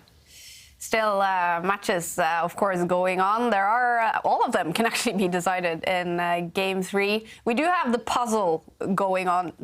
Is anyone solving it, Jovanka? You know, the funny thing is, as time has gone by and people have had time to sit down and work it out, they're starting to get the correct answer. Because I heard rumors now that Tanya was able to show it to Magnus, this puzzle, white to play. And how long did it take Magnus to solve it? Or is he still... I think she's showing it to him now, and we want to show the viewers, of course. But I have a feeling we will get the answer to the puzzle then. White to play and mate in 2. Okay. Oh, I can't wait to see, how long it took Magnus.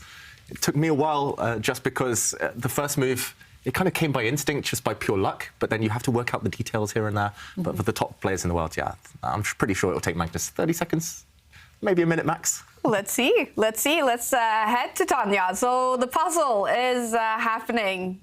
And can Magnus Carlsen solve it? Magnus, you've had an early day in office, but there's still some more chess. White to play, mate in 2. This is a puzzle for our viewers. Let's see how quickly you can get it. I'm going to start the timer now. Okay? Oh, wow. Yeah.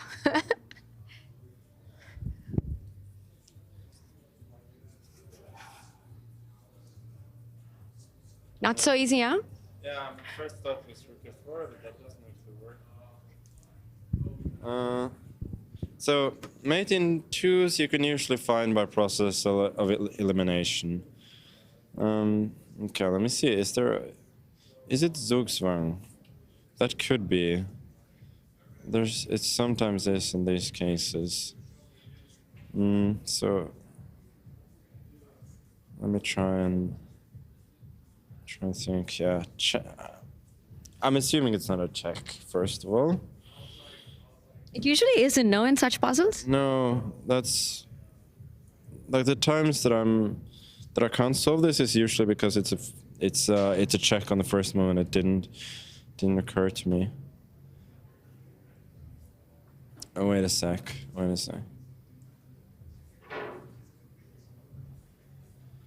A minute down? A minute down. Yeah, usually. Time pressure? No. I just wanna solve it. I don't really care about the time. If it's any consolation, David said this is one of the hardest mate in 2s. Okay.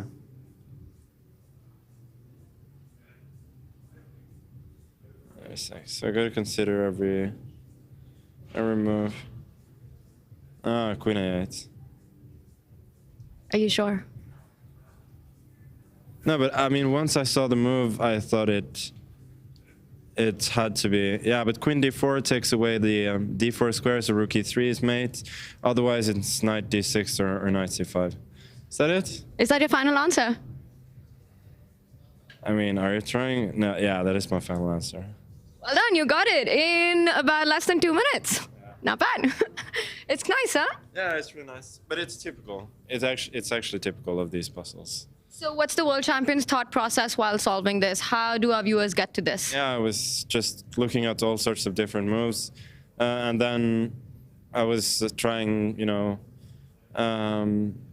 trying to look for sort of weird moves, and once I saw Queen A8, I knew it has to be the solution. And I mean, the only like sort of half difficult move is thus Queen D4, Queen Rook E3. Otherwise, yeah, it's just knight check. Nice. Nice. Well, clearly Magnus Carlsen is in form. Thanks. Fantastic. It took him a minute and a half-ish, and then Magnus Carlsen solved and confirmed it's a super hard puzzle. It is super hard. I was off. I thought it would take him 30 seconds, but after he stumbled on the idea, he kind of realized immediately, and I think we have to explain to the viewers now. We have to reveal the answer, and well done to those of you at home who did put it on the board, who did get there by process of elimination. And here, Magnus started by looking at the checks. He said, actually, in these puzzles, it's very rarely a check, and that's correct. Because, for example, if rook takes pawn check, the king can start to run. As soon as the king runs into the open, it's going to be hard to take away all of its escape squares. So actually, checking is not the right answer initially. He also mentioned this check, a double check, but the king does have one escape square in the center of the board, and this is key to the actual eventual answer. So the idea is Zugzwang, as Magnus mentioned, and Zugzwang means putting your opponent in a position where every move weakens and actually worsens their chances. And that Zugzwang starts with putting the queen in the corner, queen to a8. Actually, that is a trick in these puzzles. Often it's the least logical move that's actually the answer, and that is here. Rather than, for example, try to check along the board, you check from the diagonals, and it's not an immediate check, but it will be next move. And the problem for black is the king can't move, the pawns can't move, those are frozen. The only legal moves you can make are with the rook or with the queen. If you move the queen to a random square, the knight drops back here, and this is checkmate because due to the X-ray on the king, the rook is frozen. It cannot go and capture the white knight. The black king is trapped in the center of the board.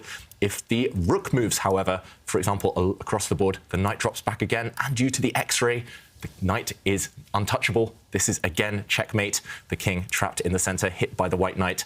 And Magnus mentioned the only difficult move to see, the only difficult answer is if the queen steps to this square. Now there are no knight checks. If the knight enters either of these two squares, it's captured by the black queen. But now, remember that escape square for the black king? It's been taken away by its own queen. So white's rook steps across now, and a double check, and it's actually checkmate. The black king has nowhere to run. So difficult puzzle, but Magnus did get there in just under 2 minutes. Wow. Wow, that was so cool. And you beat him, David. Just about, yeah. That was max 30 seconds for you when you did it yesterday. Yeah, but I do a lot of these puzzles. And actually, my thinking was, what's the least logical move? And as soon as I thought Queen A8, I was like, OK, it must be that one. Wow. But yeah, I think Magnus showed a more human way of doing it, just process of elimination. That's the key, not just in puzzles, but also in chess. Yeah. I also have to say that Magnus was placed on the spot. I didn't have cameras on me. If you'd kind of asked us with the camera lights glaring, solve this puzzle now, I'm not even sure I would get it after 5 minutes. My brain would just be a little bit frazzled and under pressure. So I'm very impressed by Magnus, and I love the way, I have to give a big shout out to Tanya, because I love the way she put him under pressure. She's like, are you sure? Is that your final answer? You can see him kind of go, Love it. Love it. Fantastic. I hope you guys have enjoyed the puzzle as well, and that some of you were able to solve it together, maybe, with your friends and family. Magnus is finished for the day, solving puzzles and winning 3 games against Mamedyarov. But chess is still going on in the arena in San Francisco. Wesley So is up by 1 point against Arjun Erigaisi today. And if he wins this game 3, he will win the match in 3 games. And look at the bar. Yeah, it looks like Wesley's fortunes have turned around so suddenly. He won his first game of the whole tournament, and he's about to win his second. Wow. The floodgates have opened. That's often how it works at the top level of chess, at the top level of all sports. You might be in bad form, your confidence is low, but as soon as you get one win, things start to flow. And if we just do a quick count on the board, White is a pawn up, but also White has full domination. White's knight on f5, beautiful piece. White's pawn mass in the center, control all the important squares. Black's knight on b8, can't get in the game. Black's bishop is just staring at thin air. What do you think, Jovanka? Just game over in the next few moves? It is game over. I mean, like you say, Erigaisi's pieces are just in dire straits. I mean, they can hardly move. And there you see Wesley just launch his rook up the board. I mean, I have to say, it's like this in life as well. You know, one piece of good luck and suddenly everything starts to work in your favour. Yeah. It's a beautiful feeling. It's all in the mind, right? Just if you think that nothing can go wrong, then often nothing ever goes wrong. And yeah, Wesley suddenly just planting his rook deep in the black camp. I mean, he's guaranteed at this point almost to win. White's other rook can line up. You can double the two rooks together. White's knight can even start jumping in with some checks right now. Black is, Black is just paralyzed. Black can barely move a single piece. And you couldn't even capture White's rook on the last move because it was supported by a nice pawn. It would have been replaced there by a very strong pass pawn. And also the bishop pair, which I love, they have the potential. Those two white bishops, they might be blocked by their own pawns right now, but they are on the longest possible diagonal. So as soon as White's able to step forward one last time in the center, those bishops will spring to life and end the game. And plus 5.5, the computer says, even though it's only a one pawn advantage for Wesley, that does show just the magnitude of his advantage. Yeah, look at Erigaisi. I mean, it must be so difficult playing 3 a.m. or something in the morning now. Hopeless position. He just hasn't got into gear this whole tournament. Yeah. Just hasn't been able to adjust. I was wondering about this move. I was thinking, is it possible to capture the knight, be all flashy? And yeah. The answer is yes. Wesley says, absolutely. We have to take a dive into this position and find out what happens if Erigaisi captures that rook. Yeah. As he's obliged to do, actually, if it's either that or resign. Yeah, he has to take this rook. We might see him resign, so let's show this quickly. The rook, if it's captured, would allow the white queen to infiltrate. This is a check. If, for example, the black king slides over into the corner, I think there's a bunch of different wins, but the most simple one that I see is the queen just stepping forward. You're threatening checkmate on this square. Remember how powerful knights on f5 can be. There's no real way to defend it other than shuffling across with your rook. And then we talked about the bishops. You can just step White's pawn forward in the center, and this is going to be deadly. The bishop now breaks free, threatening checkmate on g7, and you're attacking the knight. Nothing to do. You just have to give up material here. For example, you can throw your knight in the way the black queen is defended, so a queen trade here would at least allow Erigaisi to survive a bit longer, but after White captures, we'll see a deadly check, and Black has to shed all of his material if he wants to save this game. And I think in the current position, which we have actually just shown, they are following the variation we showed. Yeah, Erigaisi is about to resign. This is just too deadly, this threat. And yeah, Wesley, great technique. Why not finish it off in style? Why not go directly for the opponent's king when the rest of your position is so dominant? And he still has 10 minutes on the clock, Arjun Erigaisi, but it's going to be 4 a.m. in the morning in a few minutes for him. He's been very successful over the last few tournaments on the tour. Do you think it is the time zone that is the big issue for him? Yeah, I think partly it's the time zone. It's just incredibly hard to adjust. Even if you spent days, in that kind of routine, trying to peak at 1 a.m. in the morning, yeah, it's hard the longer the day goes on. And it's no coincidence that the matches, they're just not at his usual quality. Normally he's really tenacious, a great defender, even if he's got a bad position. But yeah, it's the time zone, but also something that Magnus mentioned in the interview, his openings. This game, he was lost after, what was it, about 10 moves as Black? Maybe even less. I think he was lost after 6 moves as Black. And at the top level, players as good as Magnus, as good as Wesley, they will punish you. Yeah. So back to the drawing board for Erigaisi. He'll come back stronger. He's already at the elite, and he's already made his big breakthrough, but with a bit more work, a bit more luck as well in some situations, he's going to come back. At only 19 years old, Arjun Erigaisi, one of those young super talents from India. Super late at night for him. I've been complaining here in Oslo. We finish usually around 2 a.m. at night. Great for you, David, because you're a night person. You're very much a morning person, Jovanka. I am a morning person. What has it been like for you? It's been tough in the mornings. Yeah. What can I say? No, it's definitely very hard, and he's playing at. I mean, if Shaq was, he starts at 1:30 in the morning, Aragaisi. So that means it is now, I'm not very good at maths. It's 4 a.m. Yeah. I mean, this is very, very difficult to do. I mean, bear in mind, he will have been training for that. But this is also the very first time that he's playing this match format and having to play not so many people and relying on opening preparation, all those critical things. But it is very unusual, actually, as David's mentioned, to see Aragaisi play like this. But I think somehow his luck hasn't been on his side.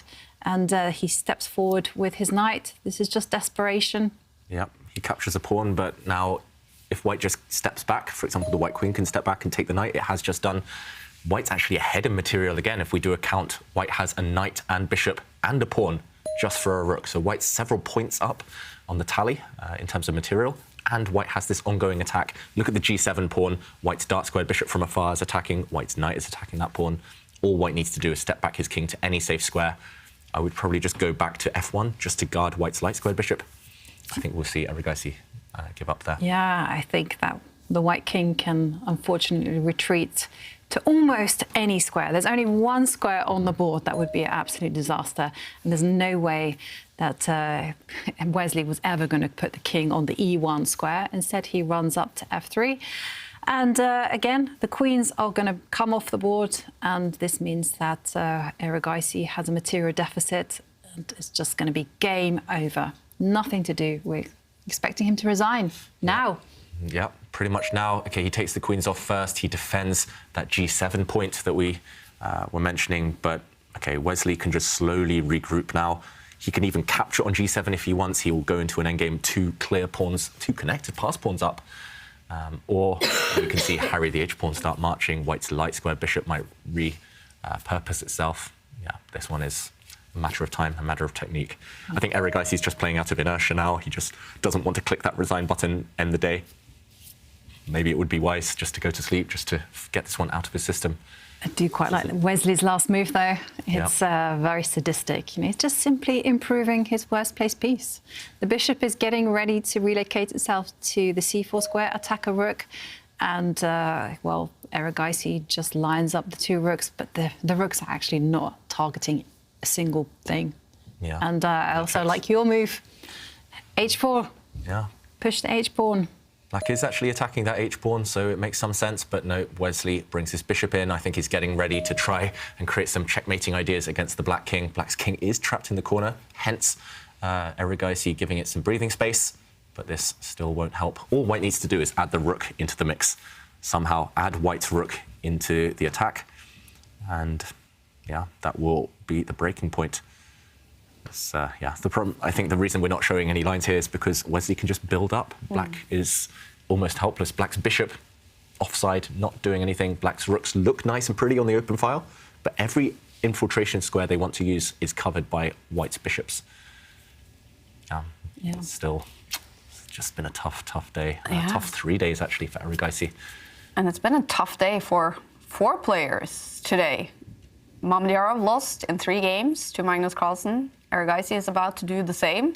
And in the 2 other matches, Giri could be about to lose in only 3 games to Duda, bar all the way over to Duda's side. And if he wins, the match will be over. And same situation, Prague has won both of the first 2 games against Liam Le. And the bar very much over to his side here in game 3. Yeah. Does it look like those 2 matches will be finished as well? Looks like we'll have a wipeout for all of the players who have been down in their matches. Nobody able to fight back and strike. We saw yesterday that amazing comeback from Anish Giri, but unfortunately that was just lightning striking. It's like winning the lottery, coming back from 2 points down. The other players who are taking risks in must-win situations, they've been punished. And sometimes that's just the way it goes in chess. And OK, Wesley's given up the h2 pawn. I'm slightly surprised. I think this is still good enough, but Why complicate it? Why give Black's rook a pawn for free? I think his plan is to go for the G pawn, and you mentioned that he wanted to mobilize the rook. Now is the time to trade off rooks and take the G pawn off the board, and the Black king is going to be helpless. Yeah, I think that's the most simple right now. We're expecting Wesley to offer the rook trade. The one thing you probably shouldn't get carried away with is, OK, this one is good as well. I was going to say you shouldn't get carried away necessarily and start attacking Black's rook, because suddenly there are threats against the white king. Still, white is winning, but you have to be very careful of your own king's safety. That's why in the position we were expecting the rook to come across. If there's a rook exchange, white's king will breathe a sigh of relief. No more threats against it now, and this pawn would drop next move. But Wesley, he goes for the flashy approach again. He grabs this pawn first. And if the knight is captured, then I don't think he'll take back yet. He might just slide across with his rook, and he's going to break in now with this piece. Due to the pin here, Black's rook is not running away anytime soon, and you can capture it anytime you want. In any endgame, white will be pawns ahead with more active pieces. So Erigaisi just choosing his poison here. He's going to lose this game, but how is he going to go down? OK, he moves his king. So still hinting that he wants to get active with this rook at least. And I think that's something that Wesley should try to avoid if he can. No reason to complicate the issue. Why not just move your rook across? Offer that exchange that you mentioned, Jovanka. Yeah, simple is good. And Wesley, well, he's such a practical player. He was always going to do that. I had no doubt. Yeah, he's maybe, other than Magnus, he's the best player at kind of choosing safety and understanding his limits. And yeah, removing all the opponent's fun. And the reason, again, this is so resignable almost for Black is because white's pawns in the centre are going to start running forward very shortly. First, you can take this pawn off the board with white's knight. And even if Black's rook takes, you can just protect. Whoops, mouse slip. You can go back. And yeah, these three pawns are going to decide the game. Black's king alone will not be able to stop them. Wesley going through the motions. He's giving us a good demonstration of getting a winning advantage and not allowing the opponent any counterplay. Yeah, it's a good demonstration, as you say, of technique. We often get asked, you know, well, how to win those one games. And Wesley's just saying, well, it's all about killing your opponent's counterplay. And there you go. He's very careful with his king. King just moves off the third row, so there's no nasty tricks. And again, the question to Erigaisi is, how are you going to continue? How are you going to fight against these three pawns that are going to start advancing up the board? And the answer, unfortunately, is you can't. You can't do a single thing about it. Yeah, and unfortunately, Black's pawns, they just can't move. No. They can't start running. Any Black pawn push will just be captured. And now white's king, I'm assuming it's going to start running. This is clever. Normally, you don't want your king on the first rank, but Black has no more checks. If Black's rook tries to give check in the corner, white's dark square bishop will actually come back and take it. So no more checks. You've run out of ideas there. Black's bishop still helpless, really. And white's pawns, if you give him time, Wesley will happily push those pawns, throw them forward. And they are actually surprisingly quick. Yeah. Just a sad day. Yeah. A really bad day for Erigaisi. Yes. He's lost all his games in 3, hasn't he? All of his matches so far. Yeah. So yeah, all his matches, yeah. I mean, he's had a tough start to the event. I mean, he played Magnus yesterday, Wesley today. Hopefully, I mean, for Erigaisi fans, that he'll get some points later on. I mean, it's all uphill from here, right? It's all going to get better. I mean, undoubtedly, the chess will improve, but the problem is, will the mind be always thinking about what could have been? Will it be like just lingering on those bad losses? And the one thing I have to say about Erigaisi, he actually mentioned in a previous tournament that he was working with a mental coach, and they very much relied on his parents' support. You know, whenever he had a bad game, you know, they would talk to him and they would say, it's okay, just keep on fighting. And with the right words, he could often boost his motivation. It must be so smart for chess players to work with mental coaches, since it's such a mental game. Yeah, and actually that's maybe the biggest regret of my career, that I didn't employ or didn't talk to a mental coach sooner when I was a bit younger, because There are plenty of things that I feel that a mental coach could have helped with. Now I feel it's, what's the point? It's a bit too late. But when I was younger, I had this mental block when it came to kind of those big money rounds, those final games where a win would get you a prize, a loss will get you nothing. And I just couldn't cope with the tension. I think I went 3 years without winning a final game. And I would just always crack under the pressure. And team events, I would struggle. I just get kind of nervous about my teammates' performances, and then I don't play my usual game and things like that, which clearly mental coach has helped Erigaisi with. He seems so calm most of the time. But unfortunately, at the very, very top level, when your opponent's inspired, like Wesley is here, you might have the best mentality in the world, but it's hard to fight against their strong moves. But we see a lot of tilts, right, on the tour. Yeah. But maybe if you're working with a mental coach, you are maybe more able to strike back after losing. Yeah, I mean, we saw it yesterday from Pragnananda. He went on full tilt. Yeah. He lost a game against Anish, and then he lost another game, and that was very critical. He couldn't handle that, and he also lost tie-break game. And but then you kind of saw that because he has his coach Ramesh with him, he was able to reset. And today, of course, he comes back swinging harder. Yeah. And there we go.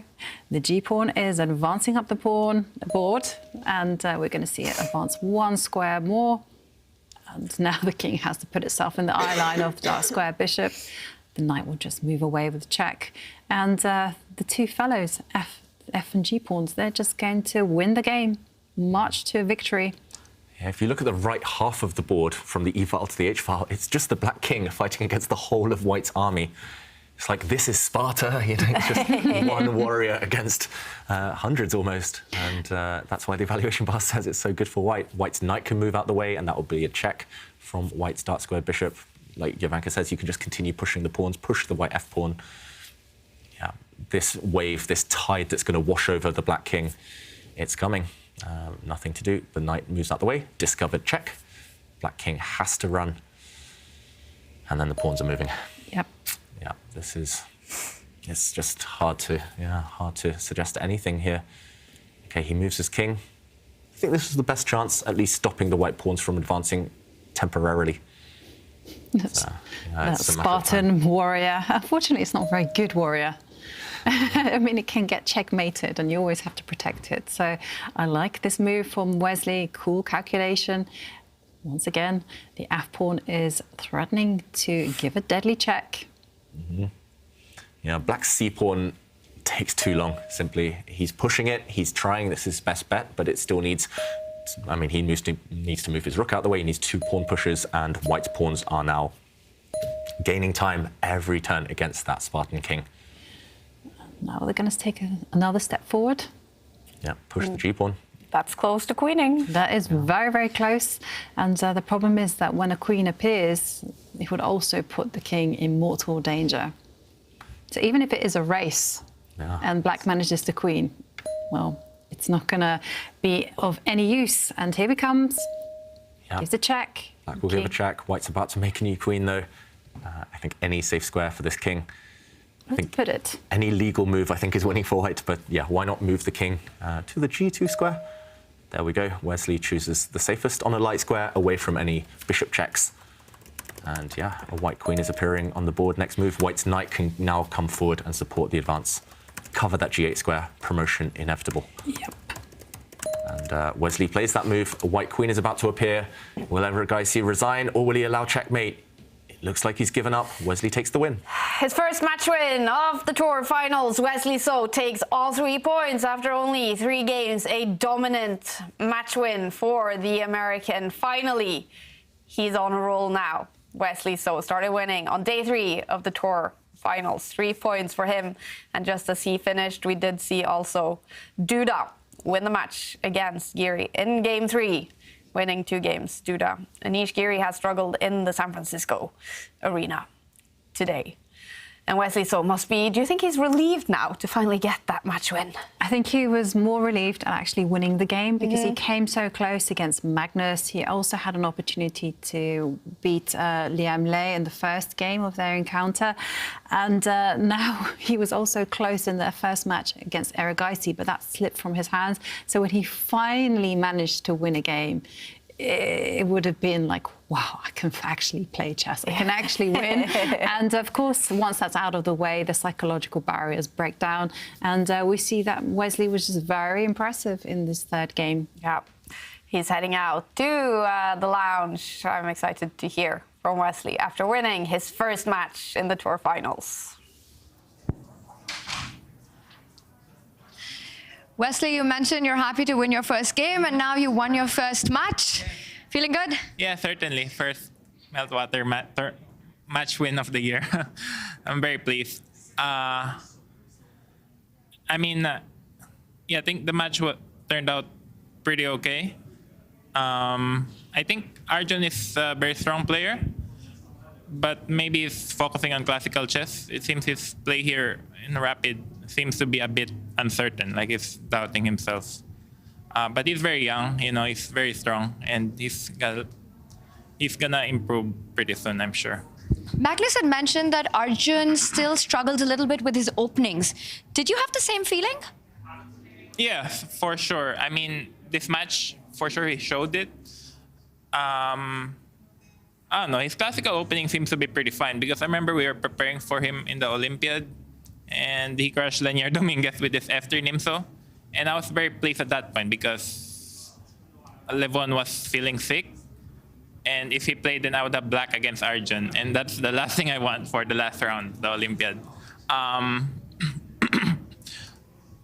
think his openings are fine in classical. Maybe just here he's not really preparing too deeply, conserving his energy for the games, maybe. But it's pretty amazing then that he's reached so far, considering that his openings could use a little improvement. It's a good sign that it's a good sign of a very talented player when they can reach that far. Undoubtedly, he's one of the biggest talents currently. I want to ask you, were you surprised, Wesley, with how quickly you got an edge out of the opening in the final game? Yeah, well, it was. The answer is simple. He simply mixed up his opening move order. He's supposed to play knight e4 first instead of bishop b4 check. And that way, if I play g3, he's got queen a5, queen a2.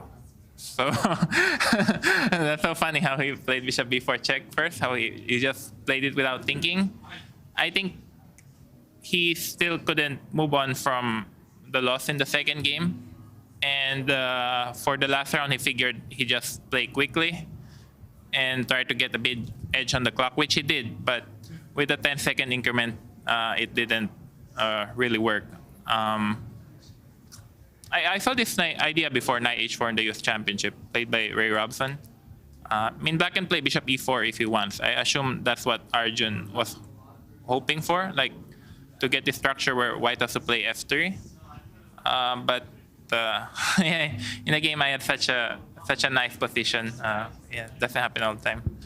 We saw you play flawlessly after getting that out of the opening, and we've seen this often in must-win situations. If you're down by 2 points, it really affects the quality of play and the decision when you know that you have to just go all out. Yeah, for sure. I mean, there's pressure for both sides. Happened to me in Toronto when I was leading against Hikaru. Was very nervous for the last game. I guess, you know, yes, it's not easy to play for a win with the black pieces. You have to wait for your opponent to make a mistake, and you know, if you're worse, you can't force the issue. Maybe Arjun should have just played solidly with black and tried to win with the white pieces. Maybe that's a better option. But these matches are so short. It's just whoever wins the first game has a super large edge. 4 games. In Toronto, we played eight games. Then at least you have a second day to come back. But with 4 games, you can hardly avoid to make any mistakes. That's why I kind of regret not winning game 2 against Magnus, because if I won that one, then I would practically have assured myself of a blitz tiebreak, maybe. But I think the strategy in these short matches is just to, you know, play it safe. You know, draw is fine. If you go to the blitz tiebreak, that's fine too. I mean, players are very strong here, and just try not to lose the first one. Wesley, after these 2 tough matches, it must be such a relief to win a match and get back on track. Yeah, certainly. I'm very happy. But at the same time, Arjun also lost all his matches so far, which is unfortunate. But it's not a sign that I'm back in the tournament yet. I have to beat someone strong for sure. Tomorrow you're up against Prague, another very talented and very strong Indian. What do you think about that matchup? Yeah, at least I can see him clearly. Huh? I can look.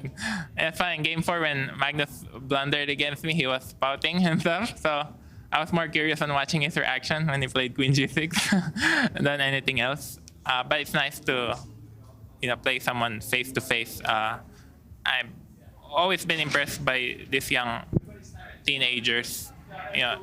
India has a lot, Uzbekistan has a lot, and they're very strong. You can never underestimate these guys. All right, all the best for tomorrow, Wesley. Enjoy the day. Thank you. Wesley So is definitely not the only match winner today. All matches have finished after 3 games, you guys. And Jan-Krzysztof Duda wins 3rd day in a row. He wins the match against Anish Giri today. And the 2 players in Game 3, they finished the whole thing, both of them laughing, looking at the position. Look at Duda smiling, and at some point, Anish started laughing and smiling at this as well, even if he lost this game. What happened here? Well, I've never seen anyone so happy with themselves as Jan-Krzysztof Duda. He's so proud of his tactic, and rightly so. We will show this in a moment, but he sacrificed a rook, he sacrificed a queen, and he calculated mate in 11. This position, I turned on the engine, and it says mate in 11. Duda found it. And remember, this isn't a puzzle. This is in a real game where you don't get a hint, you don't get told, you don't get a nudge. And here, it's all about looking for checks. Even if they look stupid, even if they look so unnatural, if you look for checks in every position, sometimes they work. And if they do, they're very powerful. And here, we should mention, white was winning in a really mundane way. If you just exchange rooks, the black king is open anyway. You will win this game. But the reason Duda was smiling was because he calculated 1 check, giving up a rook on an empty square for free. King takes the rook. He calculated a 2nd check. The king is pretty much forced to advance. If you go back, then you will be checkmated in a really nice way as well. The bishop can come out now, lure out the black king, and if it's captured, this would also end in checkmate. So the king advanced instead, and now a 3rd check. The king moves, and this is the coup de grace, as they say, the finishing touch, the hammer blow, giving up the queen. This is what caused the real smile, because after the queen is captured, rook takes, white delivers checkmate with just 3 pieces to the king. No matter where the king goes, the game will end. If it takes the knight, the king is trapped.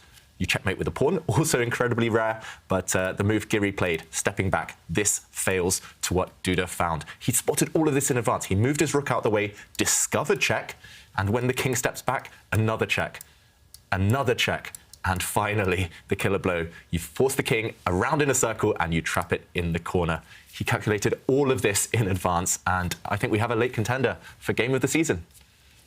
Incredible stuff by Jan-Krzysztof Duda. We're joined by the co-leader in the tour finals. Jan-Krzysztof, how do you feel about the way you ended that last game? Hello, I'm very happy, of course. It's not every day you get to checkmate your opponent. I mean, not really checkmate, and that's, in a way, I'm kind of disappointed that he didn't, that there was no checkmate on the board, but the combination was so beautiful. And so, atypical, and but also, with checks, something extraordinary to me, and I have always, could appreciate beauty in chess, and it's very, it's very nice to be on the good side of things. Absolutely, and David calls it a contender for game of the season, calculating mate in 8, I guess. This must mean you are in just perfect form, you're on fire. Yeah, it's basically a long variation with checks. I mean, all checks along the way. So, yeah, actually, I did see it very, very quickly, but had to, calculate it 1,000 times, to make sure that it's really checkmate and I don't blunder anything, because, otherwise it would be disaster. But luckily, yeah, it was working, and it's very, very nice, to be smiling. I mean, me smiling against Anish, not reverse as it used to be. So very nice. Definitely. Would you call this one of the best games of your career? The combination, yes. The game, not really. I mean, I once again got into this variation. I had the game against Yuangi like a couple of years back in this Ragozin, and I actually had, I think, the very same position till some moment, and I mean, I drew that game, but couldn't remember anything apart of the fact that apart of the result, and it was very annoying because basically I didn't know if it was working for me or not, or how great it was. So, but on the other hand, White's play is very straightforward, and it's always easier to be on the attacking side, and also the compensation was long term, I would say, with such a nice center pawns and knight on e5. So yeah, I mean, it's right now I can say that going again into this variation was very, very smart, but actually it was a coincidence. It looked beautiful. And you are now, like yesterday, in shared lead with Magnus Carlsen in the tour finals. You already won one major this season, Oslo Esports Cup, but in that one you kind of came towards the end of the tournament. Now you're on top here from the very get-go. How do you see your chances to win the whole thing? I'm very optimistic, of course, but still, more than a half of tournament has to be played. And also, I think I get like the most difficult opponents in the end. I mean, Magnus is, of course, always the toughest opponent. And against Wesley So, which I'm playing next to the Ross rounds, I haven't won a match against him yet. So, yeah, so I mean, it will be definitely challenging, and I think it's too early, to consider about winning the tournament or not. I'm just focused to play good chess and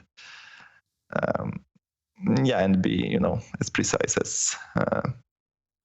as I can get. Sounds like a great plan. Jan-Krzysztof, enjoy that beautiful finish you had to today, and best of luck tomorrow as well. Thank you very much. He won in 3 games today, Jan-Krzysztof Duda, against Anish Giri, who's won both his matches before today in tiebreaks today. It was a match loss for Anish. Anish, a tough day today against Duda. Tell us about the match. Yeah, it was difficult today for sure. I made mistakes in every game. The first one was a pity for sure. I got kind of ambitious at some point. I felt like he misplayed it a little bit. I could win a pawn, but as soon as I won the pawn, I realized that I'm stuck, and I no longer saw how to pull the emergency brake properly, and I got worse there. It was kind of strange because like I saw multiple ways where I could play safe, but I thought like winning a pawn should be good. And then when he plays knight on b4, I realized my knights are kind of stuck, and yeah, it kind of went very quickly from me thinking I'm better to me thinking I'm worse, and I didn't really notice like where exactly that moment happened. And in the second game I got some chances. Maybe I was a little slow, and in the end that told, so I wasn't able to push. And the last game, I don't know, like I think I was not really remembering my stuff very well, but if I compare these variations to what I know, I think I should have a decent version of these complications. But somehow it was very difficult to play. My king is very weak, and he's got a few pawns for a piece. And the way I played it, he's got this pawn block, it's over. I should have at least given back the exchange, and then I don't like my position at all, but I should have done it, because actually what I went for is very bad, and I kind of realized it's bad, but there's always the materialistic side in me, hoping that maybe, something will happen. But I just had to trust the gut.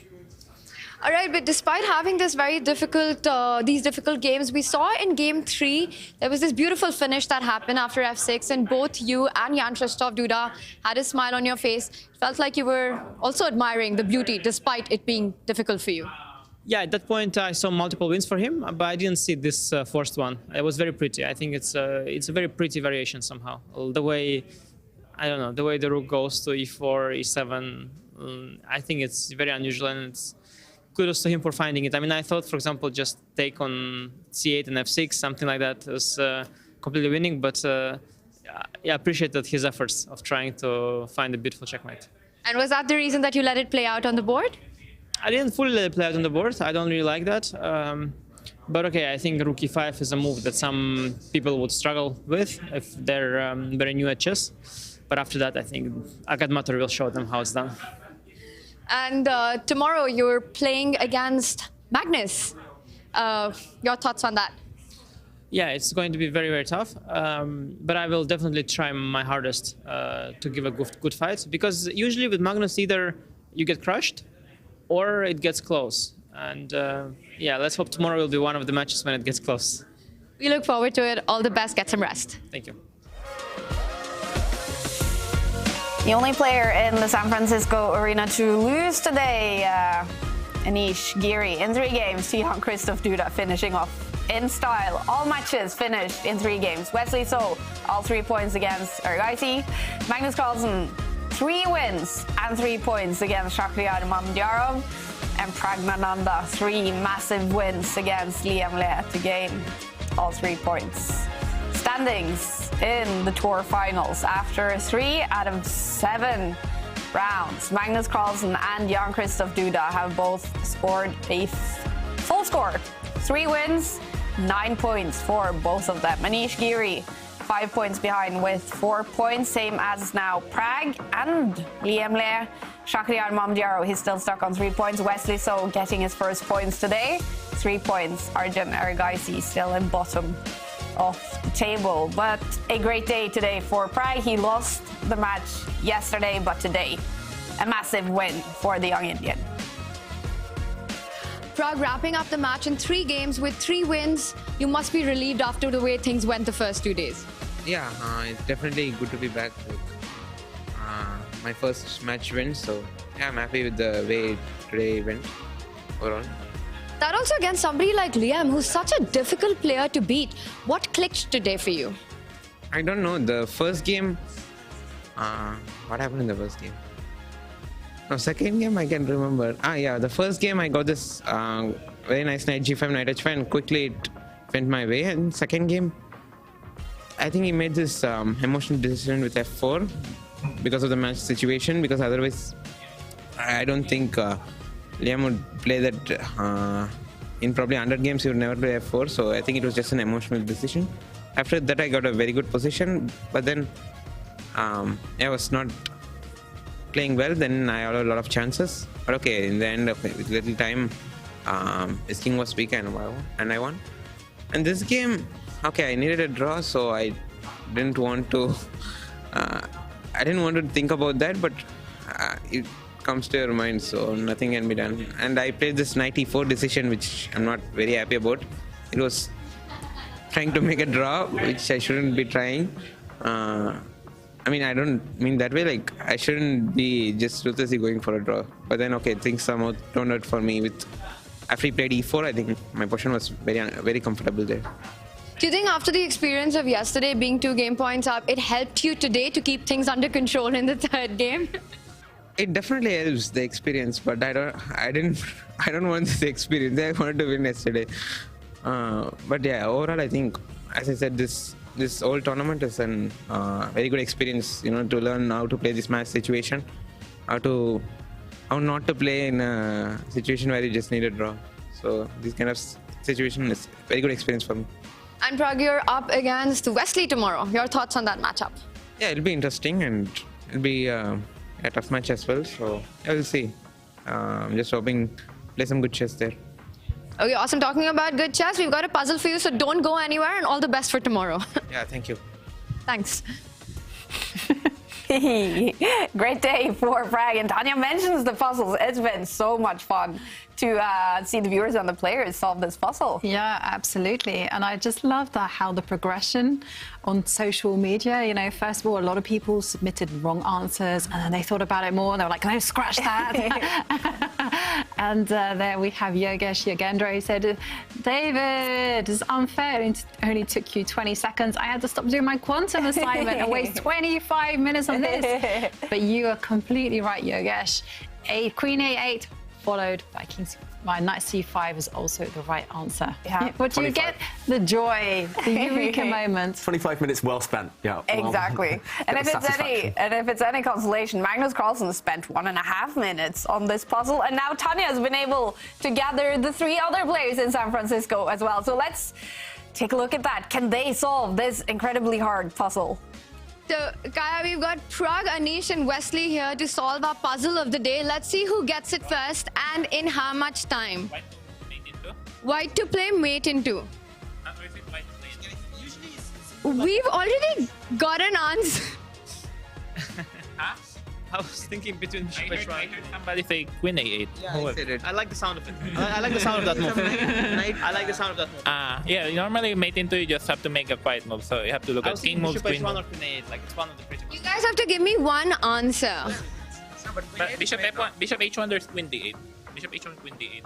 Yeah, bishop h1 is... There's no discussion allowed. Yeah. Create this mate, no? Knight c5, knight d6. No, I told Prague.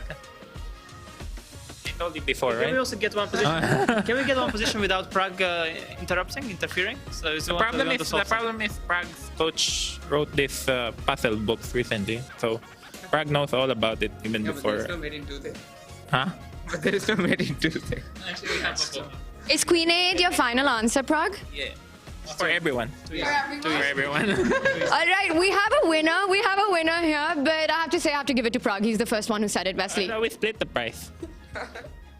We'll speak to the chief arbiter. Is there a price for this? No, you can't decide the winner because you have the same nationality. So there's conflict. He said it first. No, She's biased.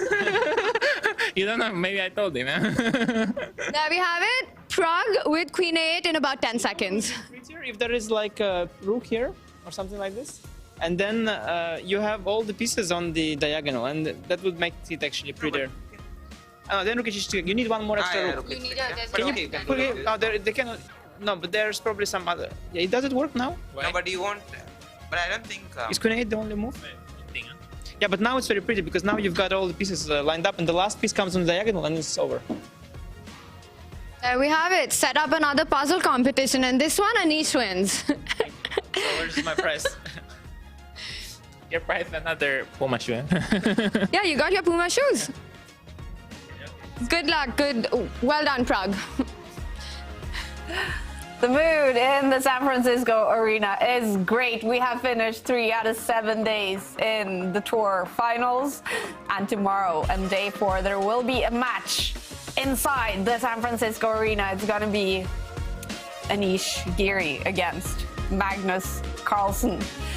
But they do have some time now to enjoy the beautiful city of San Francisco, these 4 fantastic players. Thank you to everyone who is following around the world. And we hope to see you guys again tomorrow for day 4 of the tour finals.